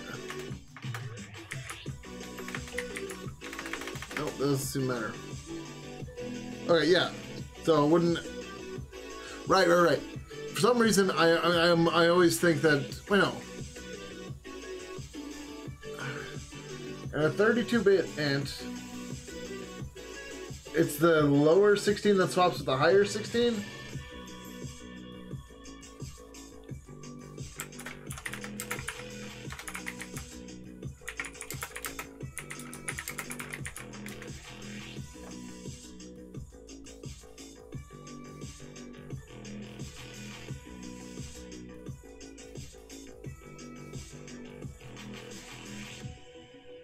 Okay, yeah, so it's the upper 16 that swaps with the lower 16, right?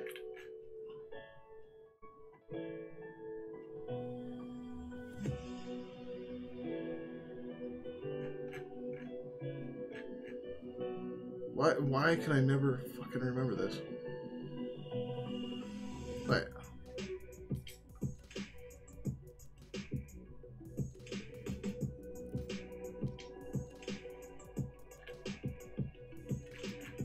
Alright, well, still. Alright, so this doesn't make sense, though. So, unless this code is doing something weird with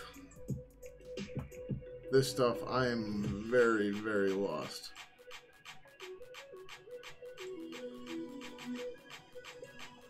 That's not what I wanted to do. I wanted a new tab.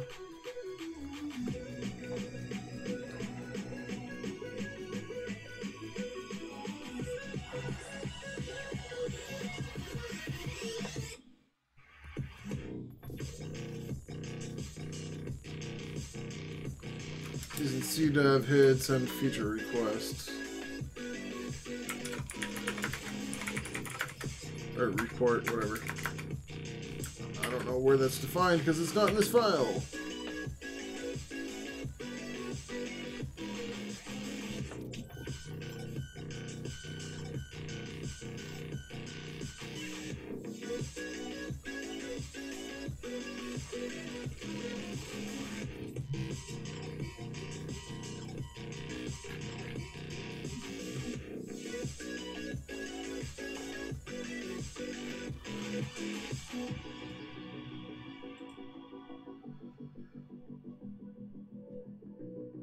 This weird deck Indianness? Yeah.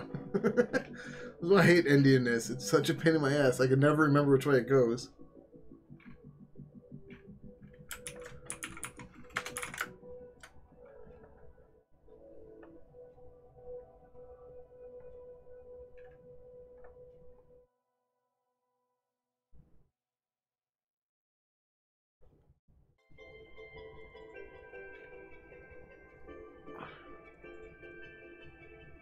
Like, it looks like I'm just supposed to pass this in, but at the same time, it looks like I'm just ignoring it, too.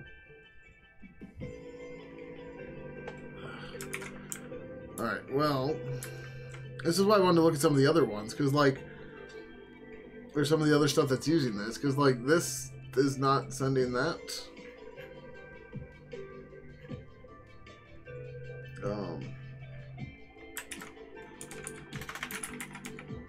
Send feature report.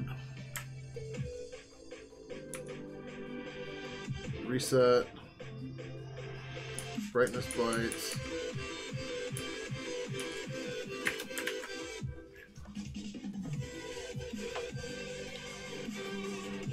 Yeah, see, that just doesn't seem right. Especially when we start looking at this, right?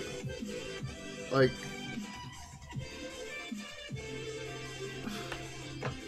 these report IDs do not seem to match what's in the other stuff. And that's what the problem is. And that's where I'm getting really confused. So let's see, who else actually uses this? That is maybe not a USB wallet. Toypad read, sure.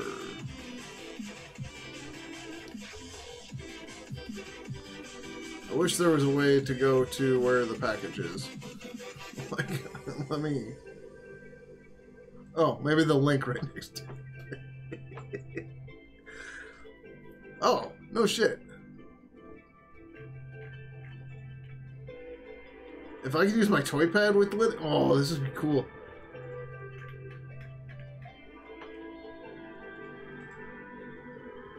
Well, I guess we're gonna start here. Nope. Frame. Nope. So for Lego Dimensions, it's this weird like video game that also works off of RFID. And you get this RFID pad that you can do a bunch of stuff on. You can program stuff and all that. But like, I could do scene selection with Lego guys. That'd be cool. It's totally obnoxious and not necessary, but yeah.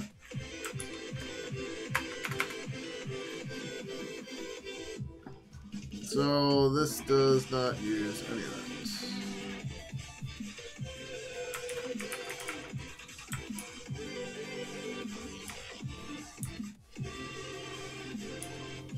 They went a completely different way with this thing, but that's fine. USB, wallet. Holy.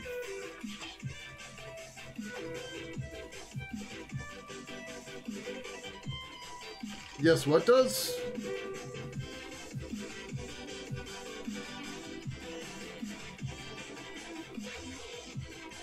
Which page?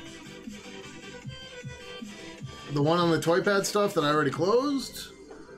You gotta give me more context.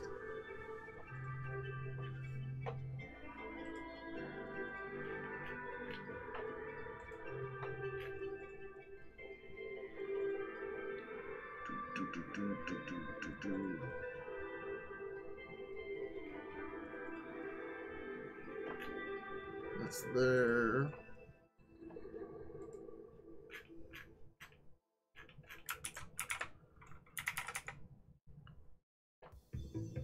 Calling right command.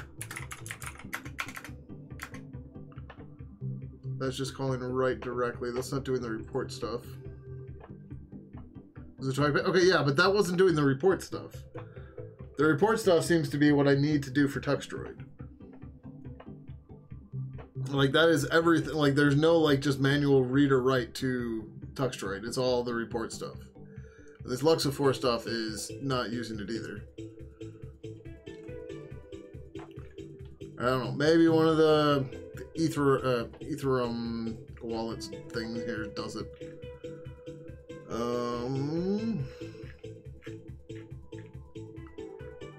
Where the shit is USB wallet?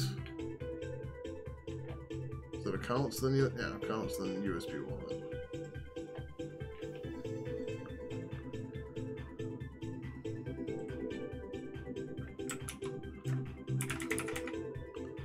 Reports.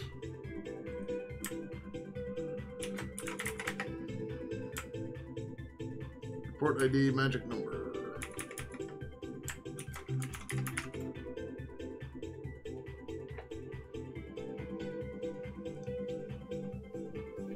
That looks like it's kind of using it. Oh no, that should have matched more report than that.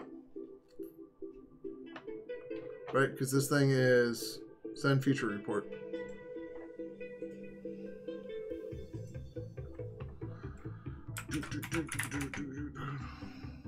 Nope.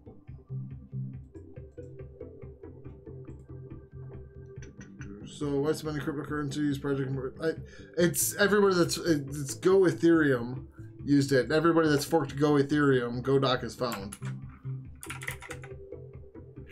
That's for the hardware wallets. So this is just gonna be using right in here somewhere. It's not gonna be this file, obviously. It looks like it's gonna be ledger.co maybe.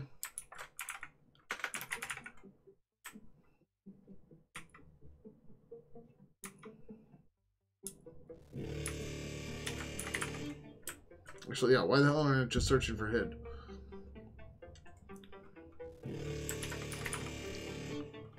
So HID device info, HID device.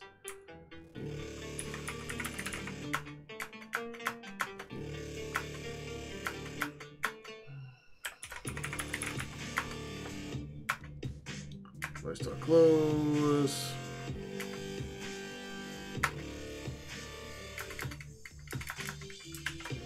Apparently, they're not using a lot of it, but yeah. So that seems like a dead end too. Go USB LED. USB LED is probably not gonna be, or probably. Oh my goodness. I was like, it might be a decent one, but we'll see.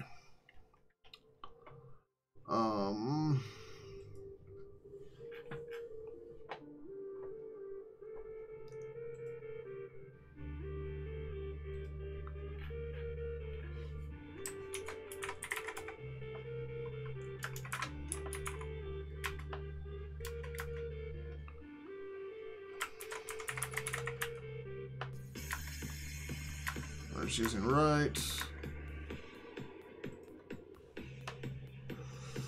That is probably not gonna get me anywhere. No imported PID, doesn't use the other stuff.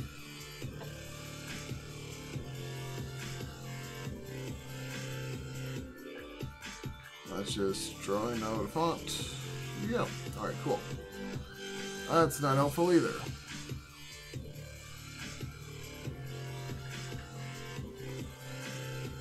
Trezor I saw in the USB wallet stuff, so I'm not gonna look at it. Matrix device. Oh my goodness. Video game console operating system displays on a 16:9 RGB LED matrix. Interesting.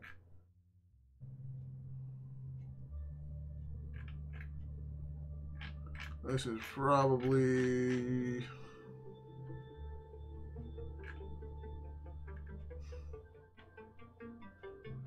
Where did it say this was? Matrix device.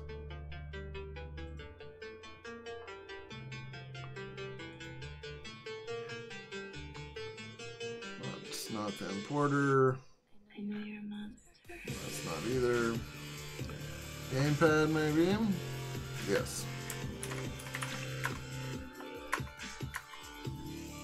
Hit enumerate.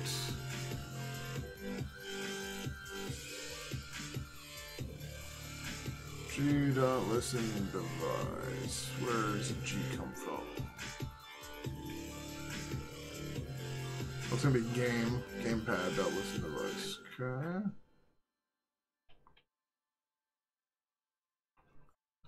Calls hit open. Then it calls handle data.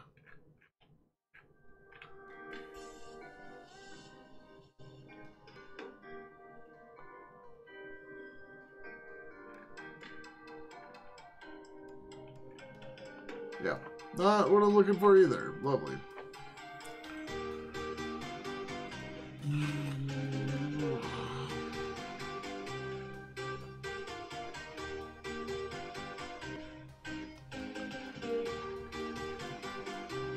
Oh my goodness, USB wallets.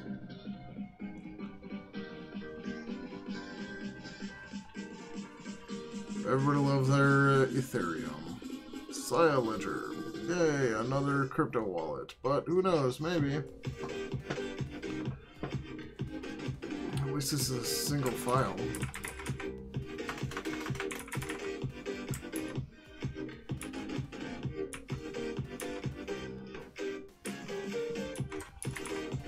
And enumerate devices. Device 0 open.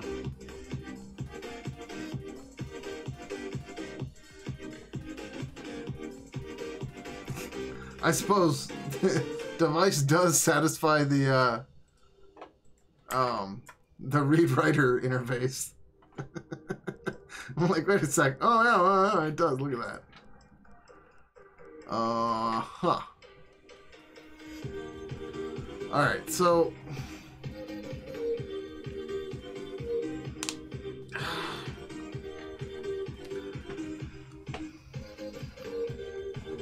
the problem we have here is all of this code, whether it's right or not, I don't know. All of this code uses the report info, the get report info,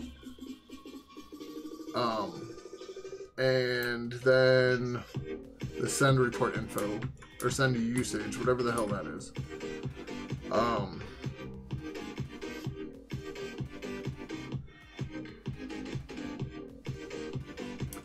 And this is where we're running into problems, because like I don't understand how this is supposed to write. Alright, then there's send report. Alright, so that's building this. This is moving stuff to kernel space, I think. And then this is calling the send report. Right, our info out. Yeah, they.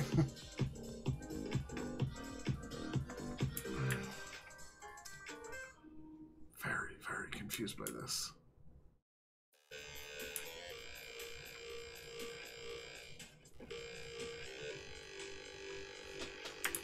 I wish there was somebody that actually like used this the other way.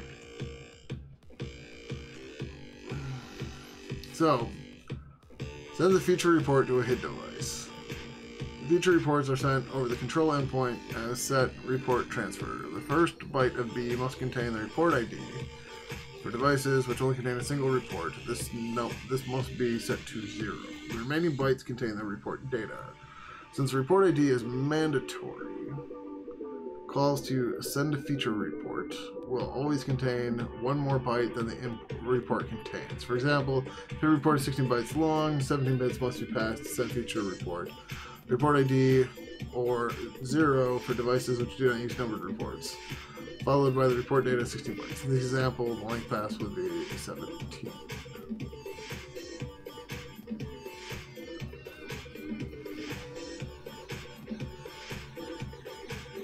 Alright, but yeah, let's go look at ToyPad again, although I don't think we're going to get what we need, but maybe there's an answer in there about like USB HID devices have to only do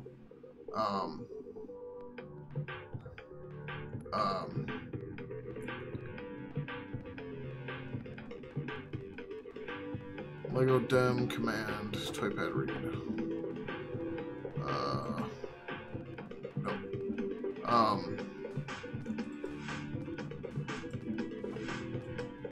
Like perhaps they only need or like USB only works in big Indian. Like that really could be the case.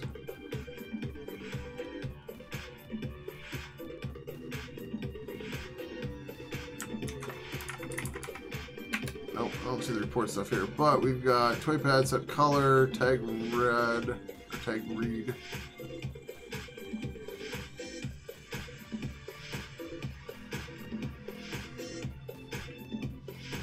Alright, that's importing ToyPad from just Lego Dimension ToyPad. Let's go up here. ToyPad.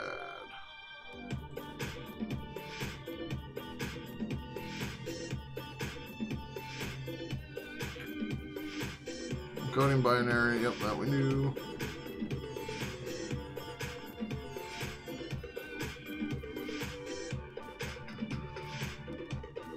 Pumped up formatter, okay. Oh, that's interesting. I didn't realize you could do that. That's kind of cool.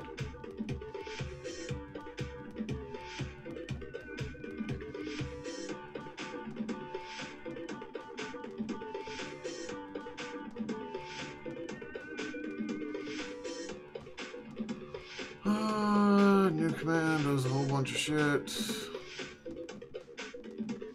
Yeah, see, they're calling big Indian crap all over the place, and then their payload, they have that. And they have a frame.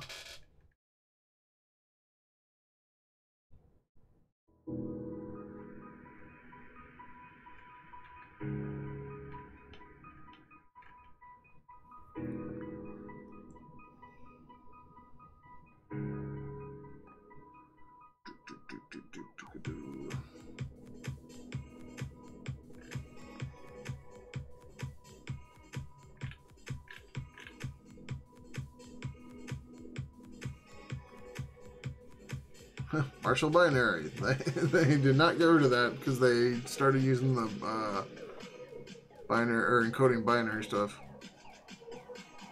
I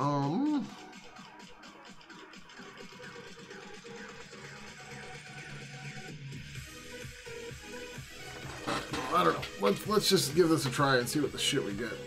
I'm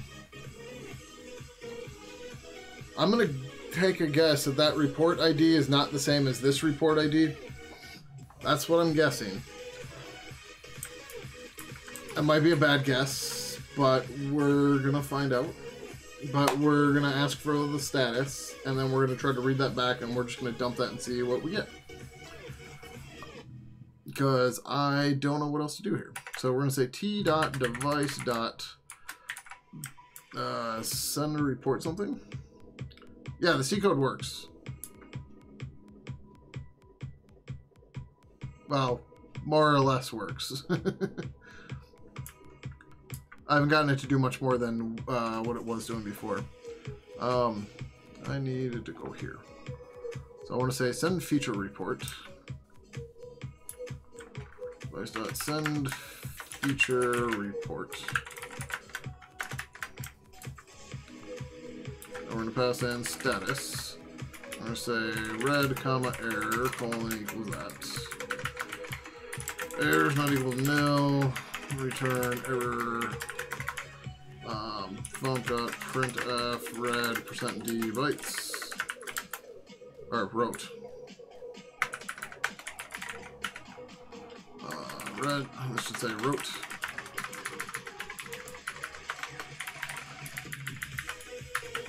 Then we want to read back in. And then we want to read the feature report. I don't know how much data I need. So, wait. So that sends... Okay, so that's the write. Sends the report. Then what happens after that?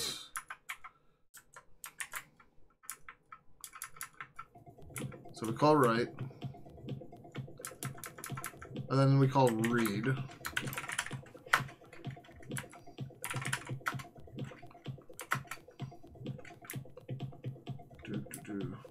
Yeah, that's basically what we're going to be doing.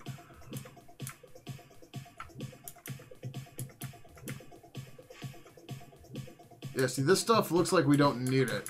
So this is like, just, I think this is moving everything into kernel space for some stupid reason, or is building the register and all that. But like, it goes through each byte, but it doesn't actually do... Okay, so there's the read. That's the read that happens, and then it takes the byte, or it takes everything out of the individual structures, and then puts it into your buffer. And then it returns true. So I think that's maybe okay. Okay, so that's... Alright. Why the hell did I just do this way? USB read writes a frame status request.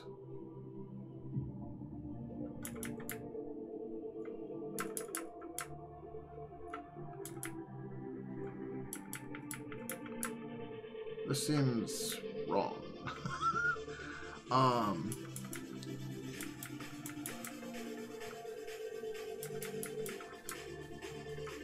So it asks for the status, and then it reads it all back.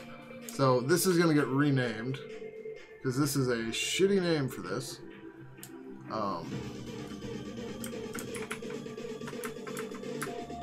We're just going to name this to status.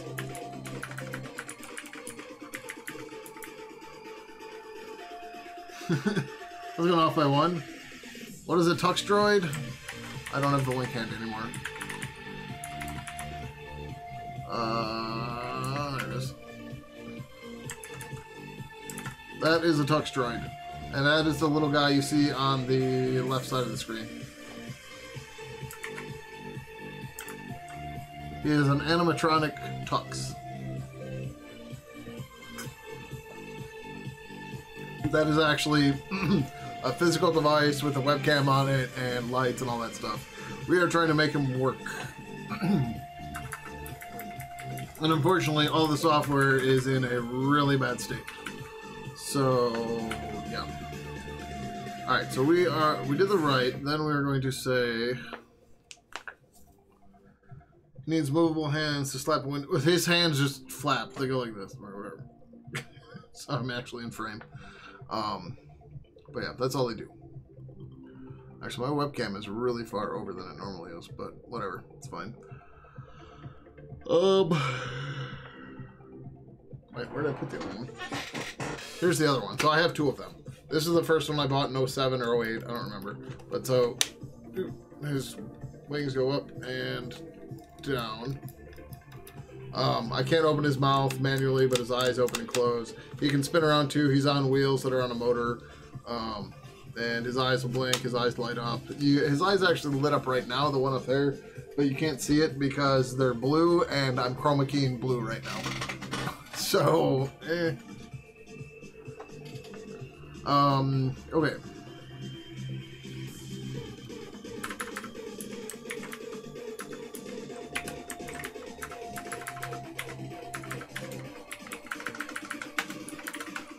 Talks. T.status. Return T coming down. We're cheating.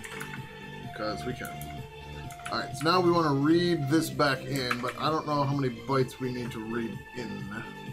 Tux receive length.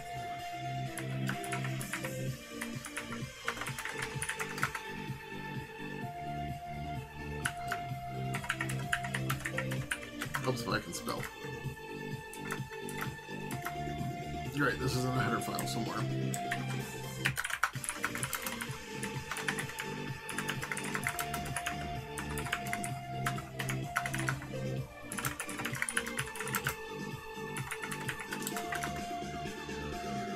Do, do, do, do. 64.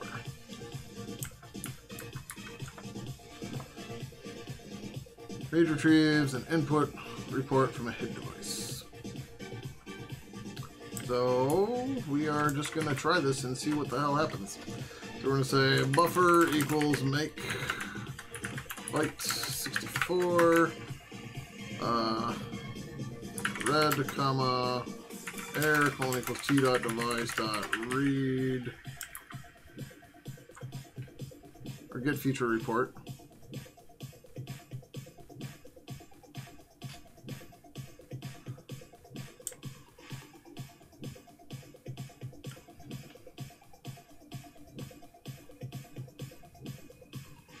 Or do I just... I think I might just send the report ID, but we'll see what happens here. Let's get feature report. Buffer. If error is not equal to nil, return error. Printf red %d bytes, comma red. Printf buffer %v/n, comma buffer. Alright, let's watch this not work. Oh, it's not a capital T device. Right? Yeah, it's just dev. It's not public.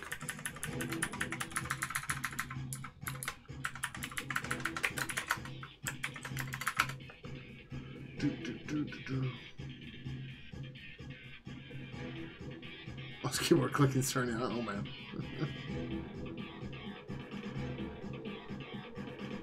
Undefined.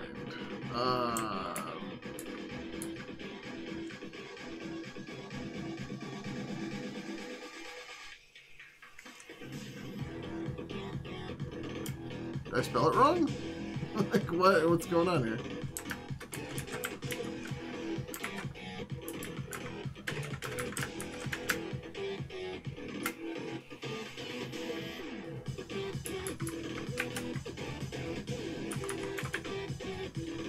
That's the right, all the things. Hid.device is no fielder method. Send feature reports. That's funny, because it sure looks like it does to me. Unless I got some crazy, stupid old version because of GoMod. Undefined buffer. Let's fix that quick. So I forgot a colon.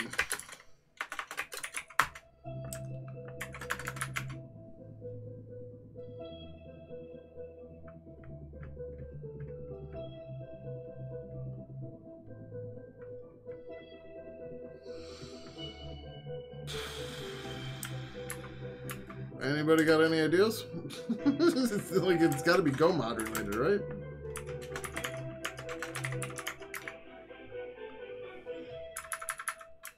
It didn't delete the old one.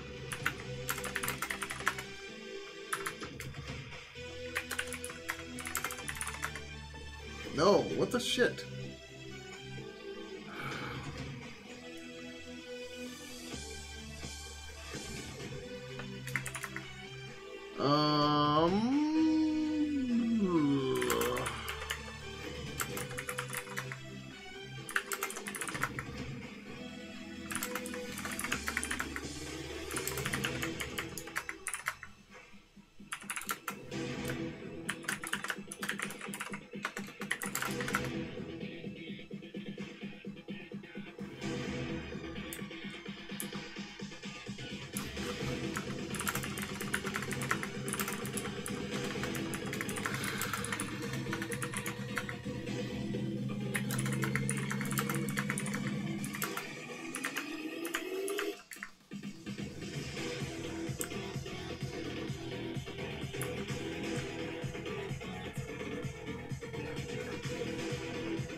May 30th this year. Added Go mod support.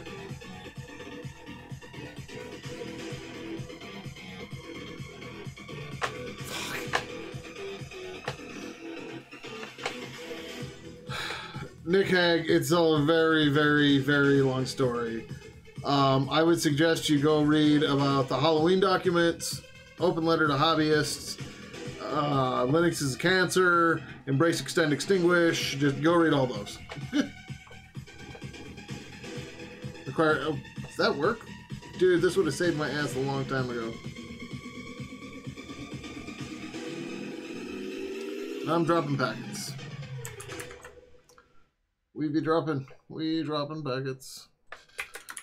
So yeah, he added the features or whatever. They added the feature stuff in the version after they added Go mod support, and they have not done the version since.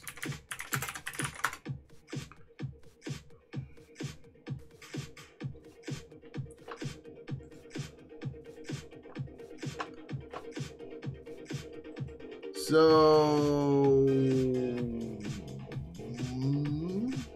oh, I'm dumb. I'm dumb.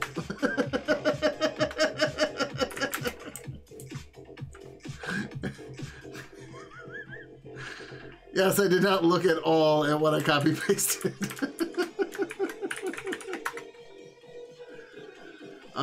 So yeah, can I say master? Nope. I got it off by one. I got it. Yeah, still nada.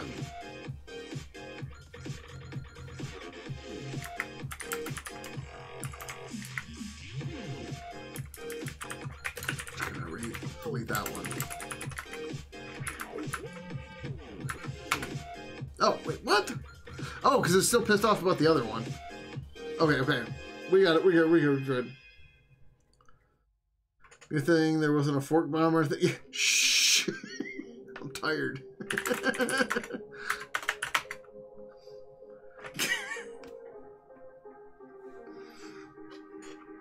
I think latest doesn't work the way you all think it does.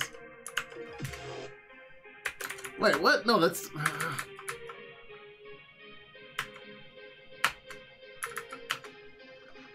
Okay, now that's right.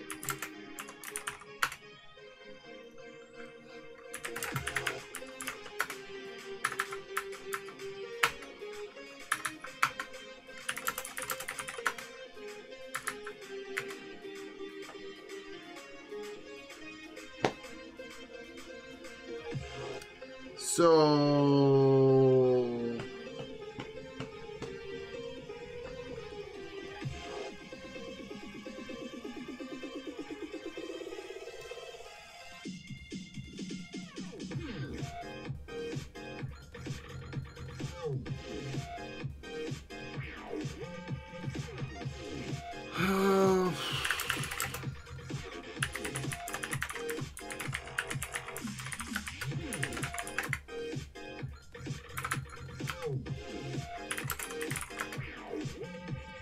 Yeah, it doesn't matter when I'm using Go mod.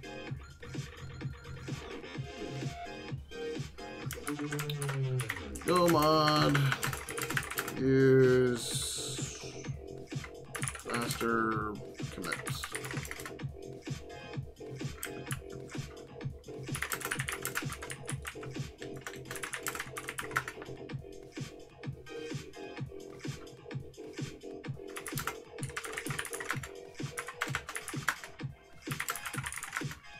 Yeah, I'm still on 1.11.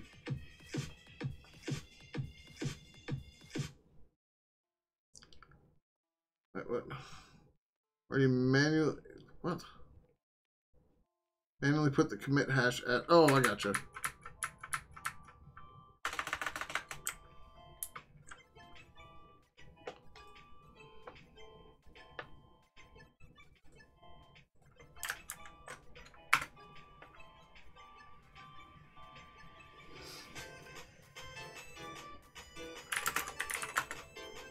Yay! There we go.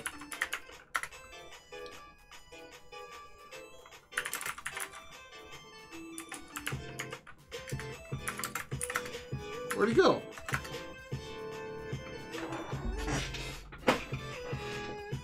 He is not connected anymore.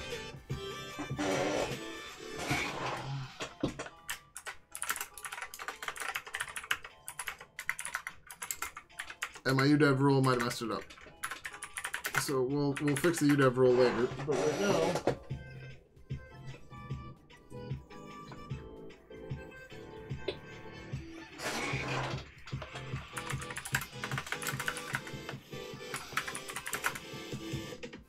Oh wait, hit dev 3, good.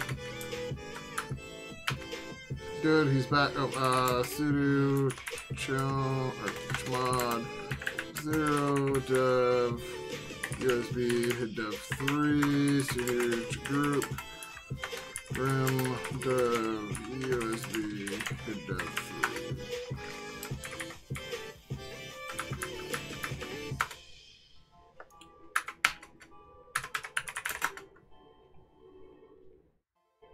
Okay.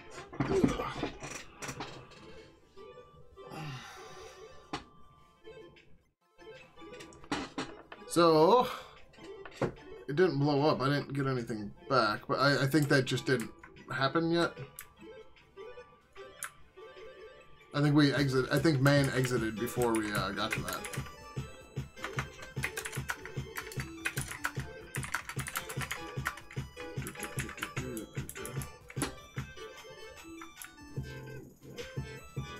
Oh wait, I can't. Wait, what? I can't call T-dot status. That's not public. How did you build?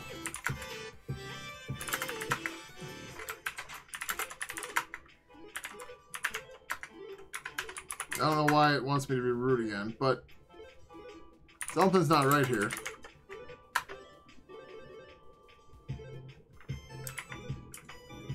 Oh no, okay, yeah, that's fine, that's fine, that's fine.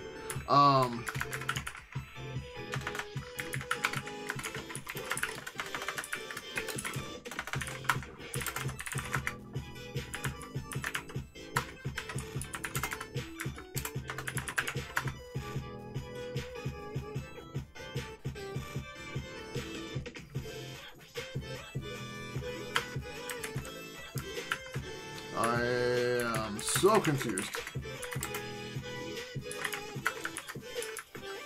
Okay, that should definitely work. Then over here in status.go, or hid.go. Oh, that's, we might be bombing out here, and then the air is not getting populated.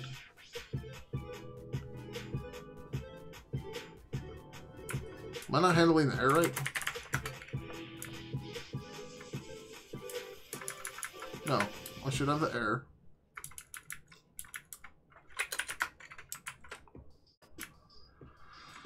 What the fuck?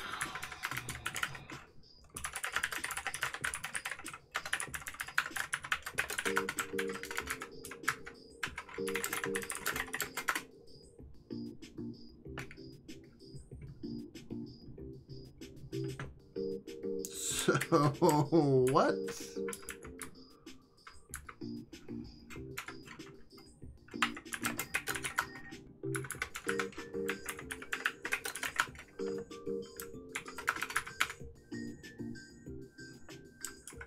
That's what I thought.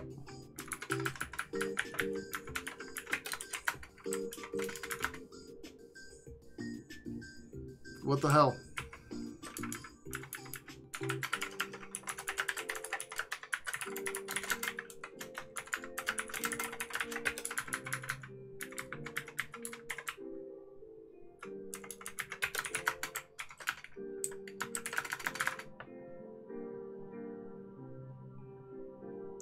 Why didn't I...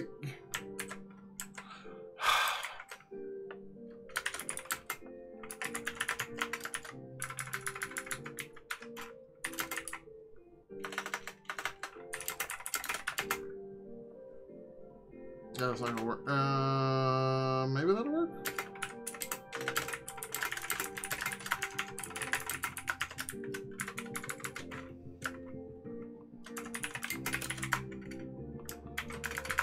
So that's why I wasn't seeing it before, is because I wasn't catching that error. Right, well, this thing's saying the report ID is supposed to be,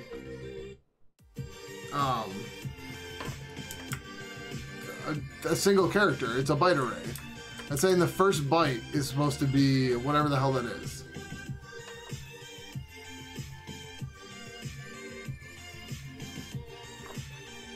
Require sending the feature report before they will answer to read request. Implement wrapper functions for the hide hid API, hid send feature report. Just for doing so. I've tested this on macOS. Now this is only my second time writing Go, so please pull with review and care. Someone said it works just fine in Linux.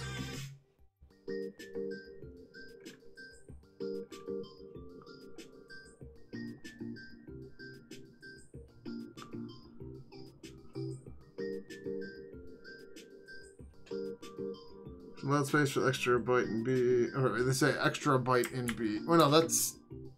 Yeah, this is dying on the first one. This is dying on the right.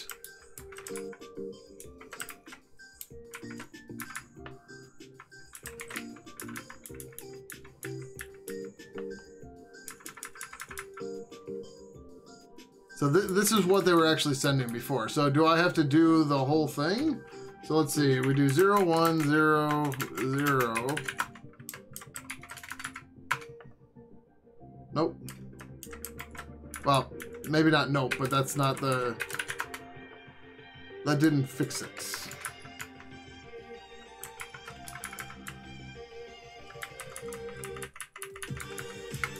The thing, too, is we might have to do a whole lot more before we can do this.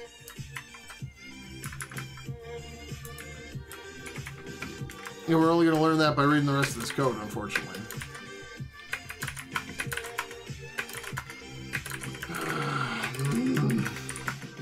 I was hoping, like, maybe if we just did this part first, we could go from there.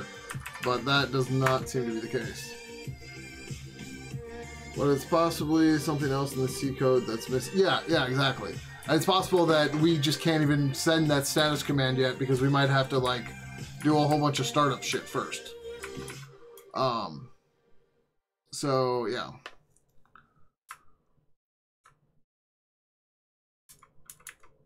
So, descriptor init, I guess we're going to start there, but that sucks.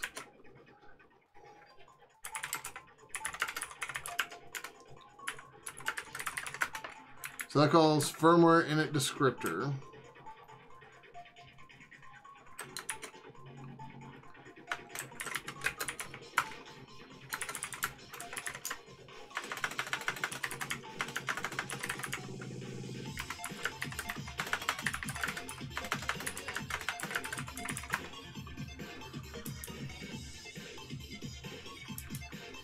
Versioning statements in standby. Load node symbol versions.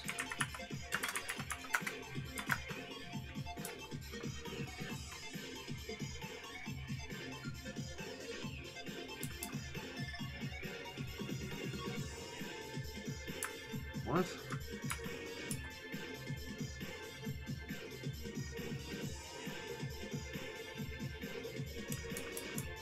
Looking for a file named symbolic versions and then doing shit there. Okay, so that does nothing.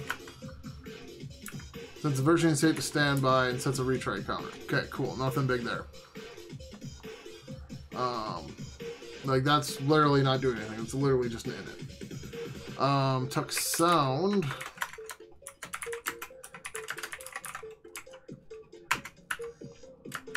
Init. We try to get the audio device name, but we don't do anything with it yet. Although I'm curious how the hell that works, but yeah.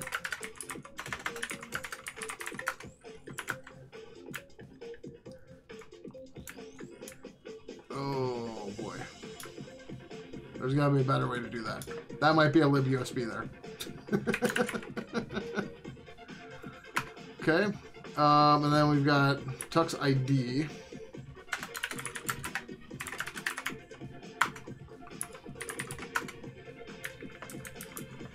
Okay, so that just memsets all that. So Tux init descriptor, that's fine. Yep.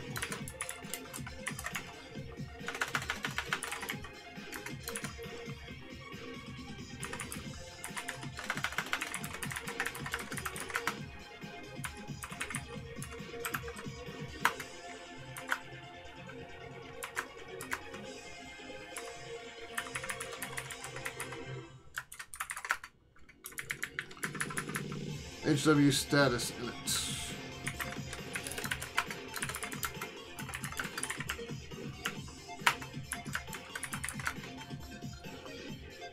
Most of these look like they're just not doing anything. Yeah, so he's a sound card too. So like I can capture his audio straight up. So Droid fish dongle.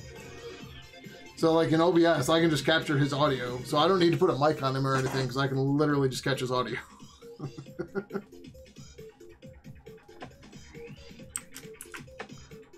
Oh, but anyway, going back to that too. So not only that, so he is analog, or he's whatever, analog input and output. So like he can listen to you, so you can like, you know, talk to him, and then he can play audio back to you. And it's just a regular sound device, just a mic and a sound card. Yeah. I shouldn't have to worry about that. There's stuff I can do to like tell him or something, or maybe I have to just play it over that sound card. I'm not sure. Alright, so I'm guessing we either want to look... I think we're going to look at Tux USB send to Tux. Let's just... Wait, that's a wake-up frame. Hold on.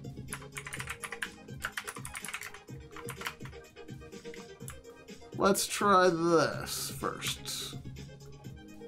So send to Tux is... Alright, hold on, go back here. Give me this.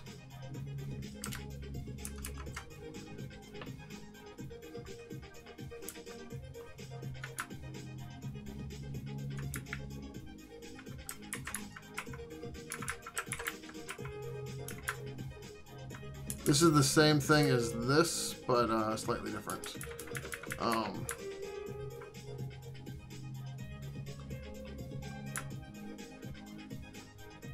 I should have done this differently.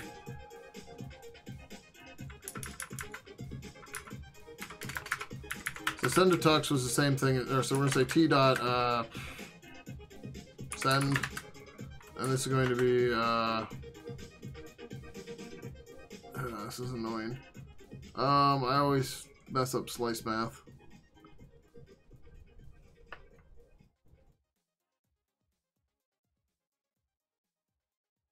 How the hell is this doing this over here?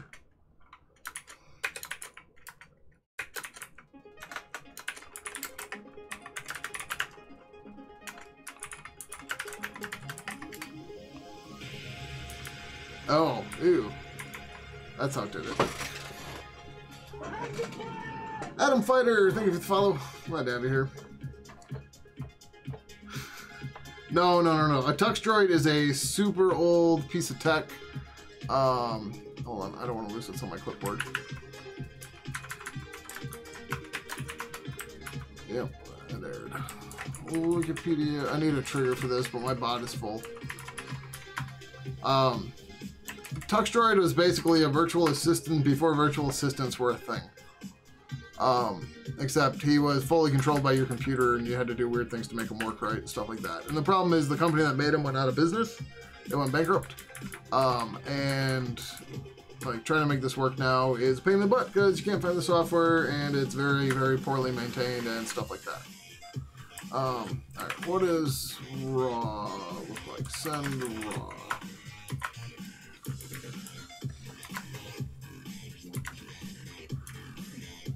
Oh, that just calls write.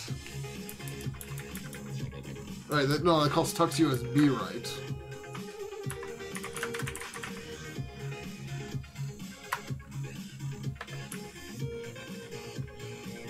That calls hid write. Okay.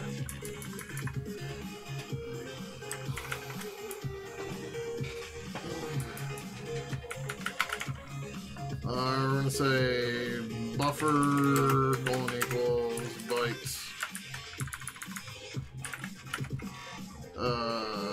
1, right? That's what send to Tux is doing. No, that's 0. And send to dongle was the 1. Yeah, okay, cool. Mold Dirty, thank you for the follow. Glad to have you here. To about, I just linked what a Tux Droid was. Did you not see the link? Told me a long time ago, notice, but not in your Twitch side. Bar, so oh, huh. Yeah, I mean, it happens sometimes.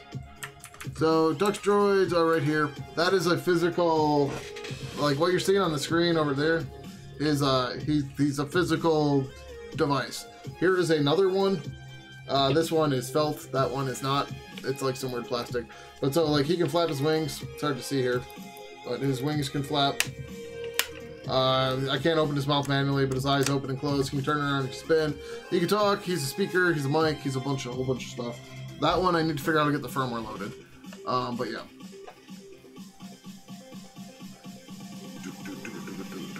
All right. So the USB dongle is a 1. This one's a 0. Okay.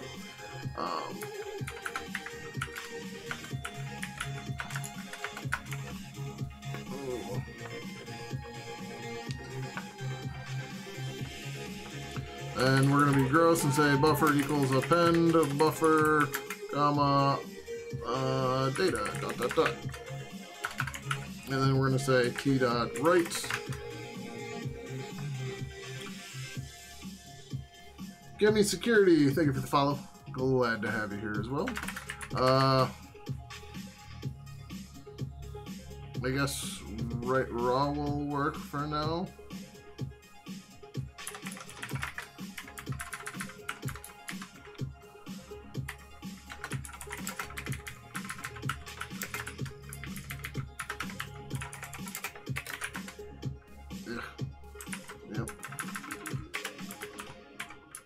So when we create tux, save here, come here, over here. When we create tux, we're gonna wake him up right away. Oh, actually, we're just gonna make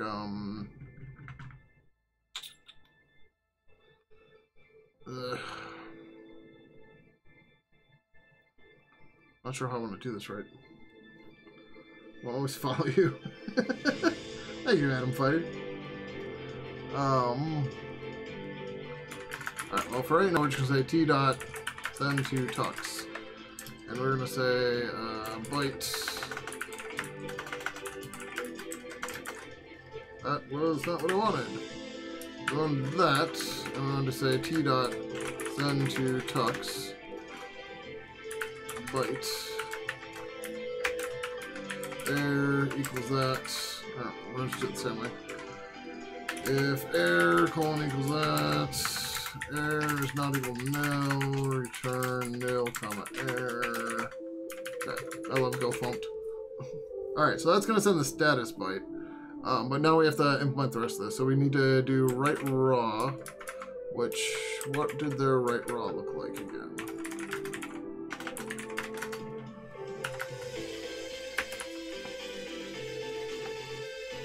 Alright, send raw. So there's send raw. Just wrote and then slept for 10 milliseconds. Lovely. That's cool, Kenny Security. I mean, feel free to ask any questions too. But yeah. Just by inadvertent random touches. Oh, for messing stuff up on Twitch Mobile, yeah. What do I like about Go? The standard library feels like Python 2's standard library used to feel. Back before it got super buggy and crappy. It is super duper fast. It has finally helped me to fully understand concurrency, including mutexes and semaphores and all that. It's really easy to write. I like that that they prefer explicit over implicit. The whole idea of go fumped makes code very easy to read, no matter who wrote it. So yeah, there's just I can't say enough good things about Go. And people are like, oh, but it doesn't have generics. I've been writing Go for a long time now, and I haven't needed generics. I'm not saying that's good or bad. I'm saying it's not something I care about. So yeah. Yeah, basically, Go feels like if Python and C had a love child. My primary languages used to be C and Python. It's now C and Go. Like, I don't write any more Python. All my Python moved to Go. Like, I hate to say it, but yeah.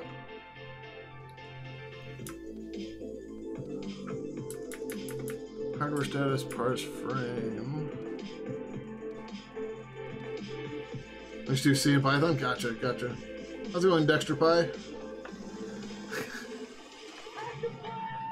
Dexter Pie, thank you for the follow. Glad to have you here. I just linked the Tux Droid. I need a... Hold on, wait.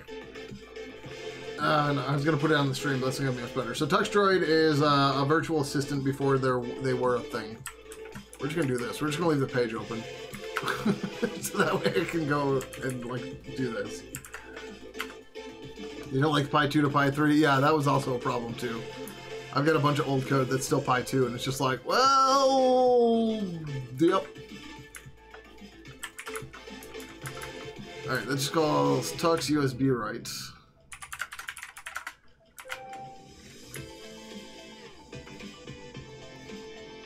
That calls HID right, okay.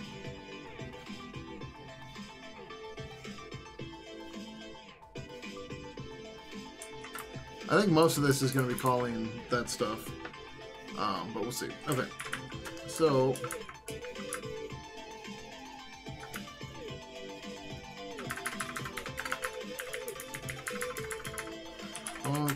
T-star Tux. I guess we'll just call... I don't want to call it right. We'll call it send. Because it's not quite the same as a right. I'm going to say data, which is the byte, and it returns an error. Right, that's mostly what they did. Yeah. Takes a buffer, returns error.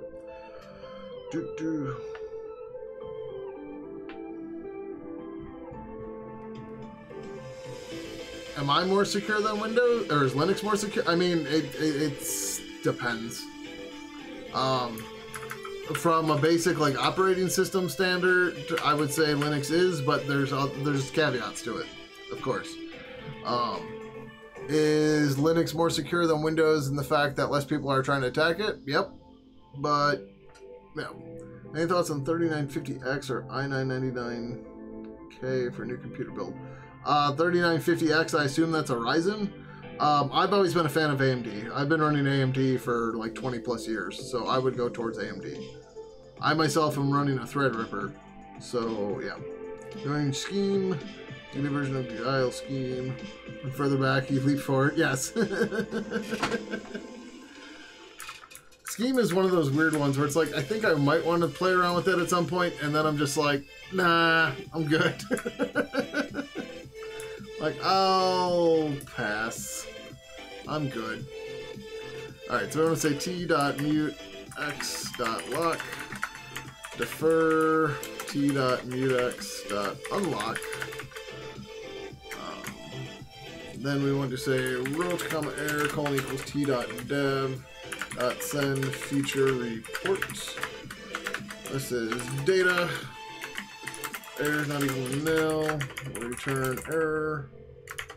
And then we're just going to say funct.printf root %d /n comma root. And then we're going to return nil. And we're going to hope that this works. Right, where did, oh, because I just named it send.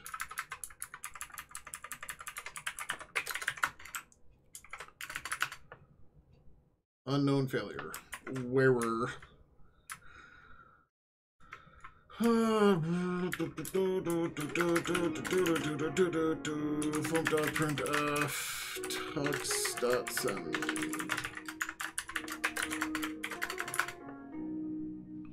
Okay, so we are definitely here.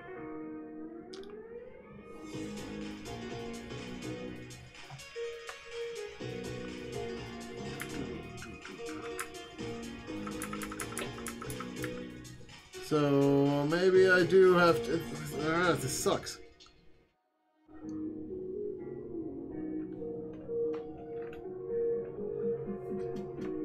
Only in Python, and there's still considerable amount of Python 2 education out there being published after 3 came out. It's really, yeah. Oh, remember that Python 2 has a end of support date, which is January 1st.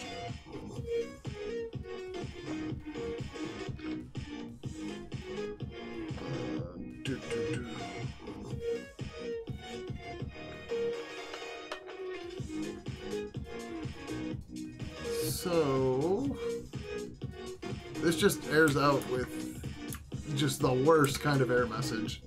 Unknown.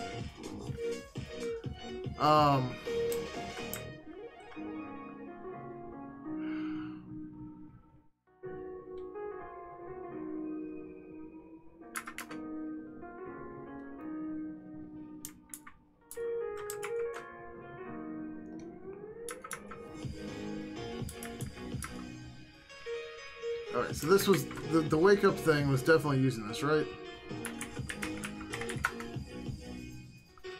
Where was that? Was that over here?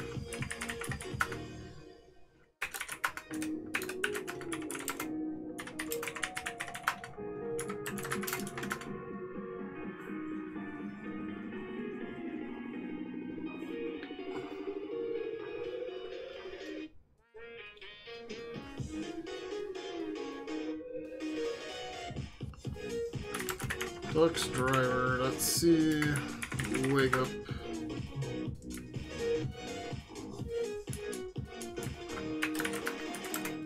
Wait, where's data frame defined?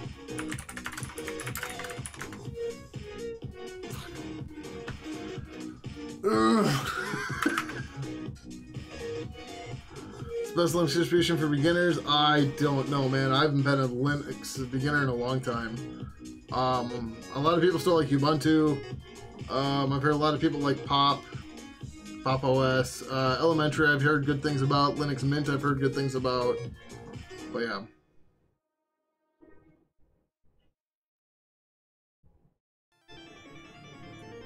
I myself, I run Debian, but Debian's not exactly for brand new people either. I mean, it can be. It's not too bad. It's not like it used to be. I'll tell you that much. Debian in the old days was bad. Real bad.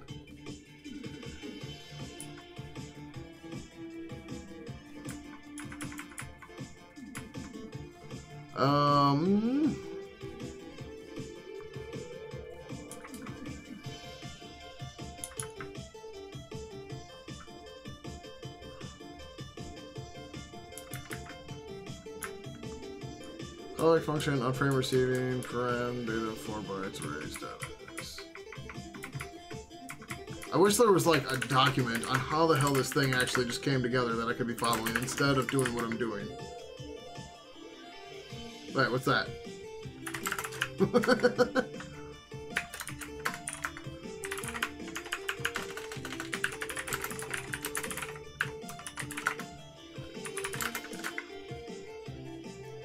Ugh, 534 megs for LibreOffice. Go on.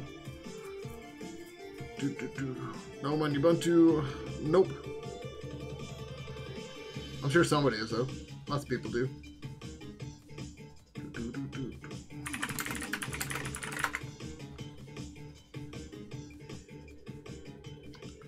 Come on. Apparently I haven't ran apt-get update in a while.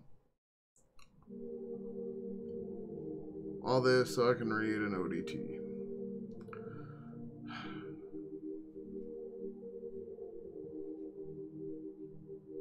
What's insane about the music? It's just pretzel.rocks. Cybersecurity Club at your college is also teaching us some ways of Cali. Ooh, nice. You have the patience for cybersecurity side. That's a good one, too.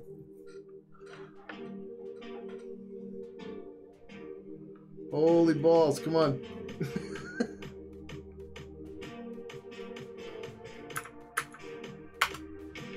Now download 534 megs. Let's go. Oh, no, sorry. It has download 105. And somehow it's going to use an additional 500. Because compression. I don't know.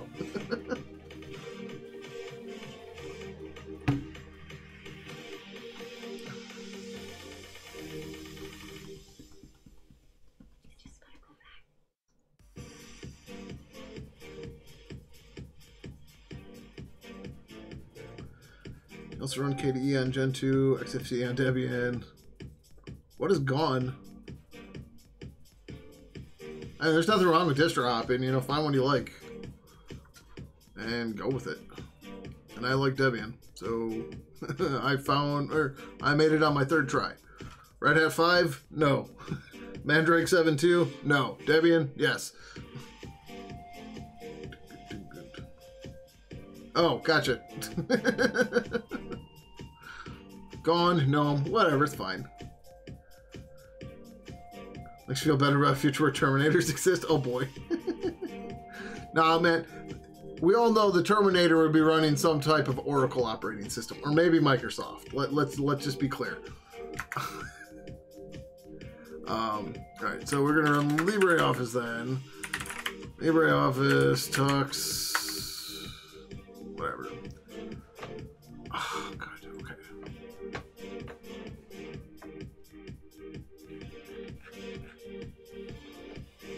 Is this really? Oh, this doesn't tell you how it works. It tells you how to work with it.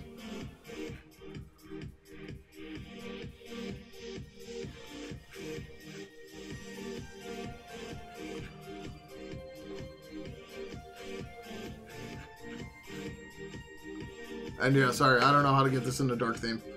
So, yeah.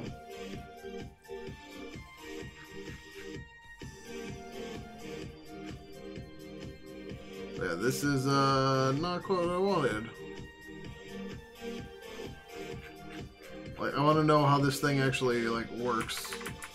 Maybe there's stuff closer to the end. Actually, the eye position thing. Wait, where was that? Like, I don't think his eyes can move. Like, maybe, but not likely. Yeah, I think it's just a plastic case on there. Like, his eyelids move, but I don't think his eyes can move. So, maybe it's just like whether or not they're... Oh, open or closed. Okay, I should have read.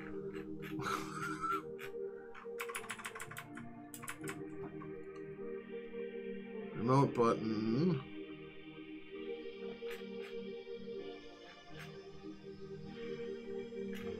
So wait, if I'm using the driver... Oh, no, that wouldn't matter. Ugh. Shit, did I just... Like, I don't know how close, but yeah. Terminator runs on Linux? Yeah. Oh no, we already said that. Okay. Probably start on something reminiscent of iOS and go deeper into the proprietary code side. Yeah.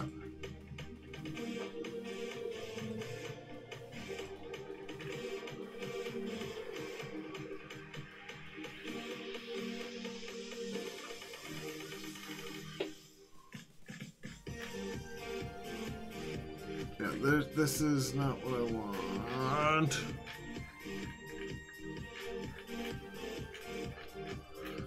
Alright, but it is after 1 o'clock my time, and I think we're going to call it here, because I have to be up at a decent time tomorrow. So, yeah. Oh, it'll spawn from one of the social networking platforms.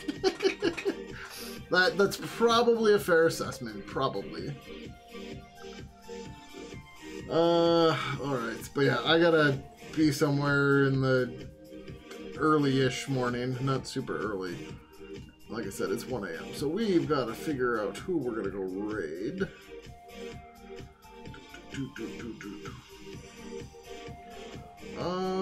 Sure. Oh, he's been on for a while, though. Let's see if he's still actually streaming. Okay, yeah, he's still there. Alright, so we're going to go raid willsee.ca. We haven't raided him in a while. Used to be on all the time when we were streaming. And now, just apparently not. Oop. Alright, so if you don't want to join the raid, go ahead and hit cancel up at the top. That said, I will be back on tomorrow night at our normal time. You can find the schedule right over here. I know the Europe times aren't there. I'm hoping to do more day streams this week, except tomorrow, like I said, I got something going on, so that's not going to happen. You can find all my social media info right over here, and if you would like to join us on the officially unofficial Pigeon Discord, you can find it right over here. So thank you everybody for coming by tonight, and until next time, or until tomorrow actually, have a good one. Adios. Hey everyone. The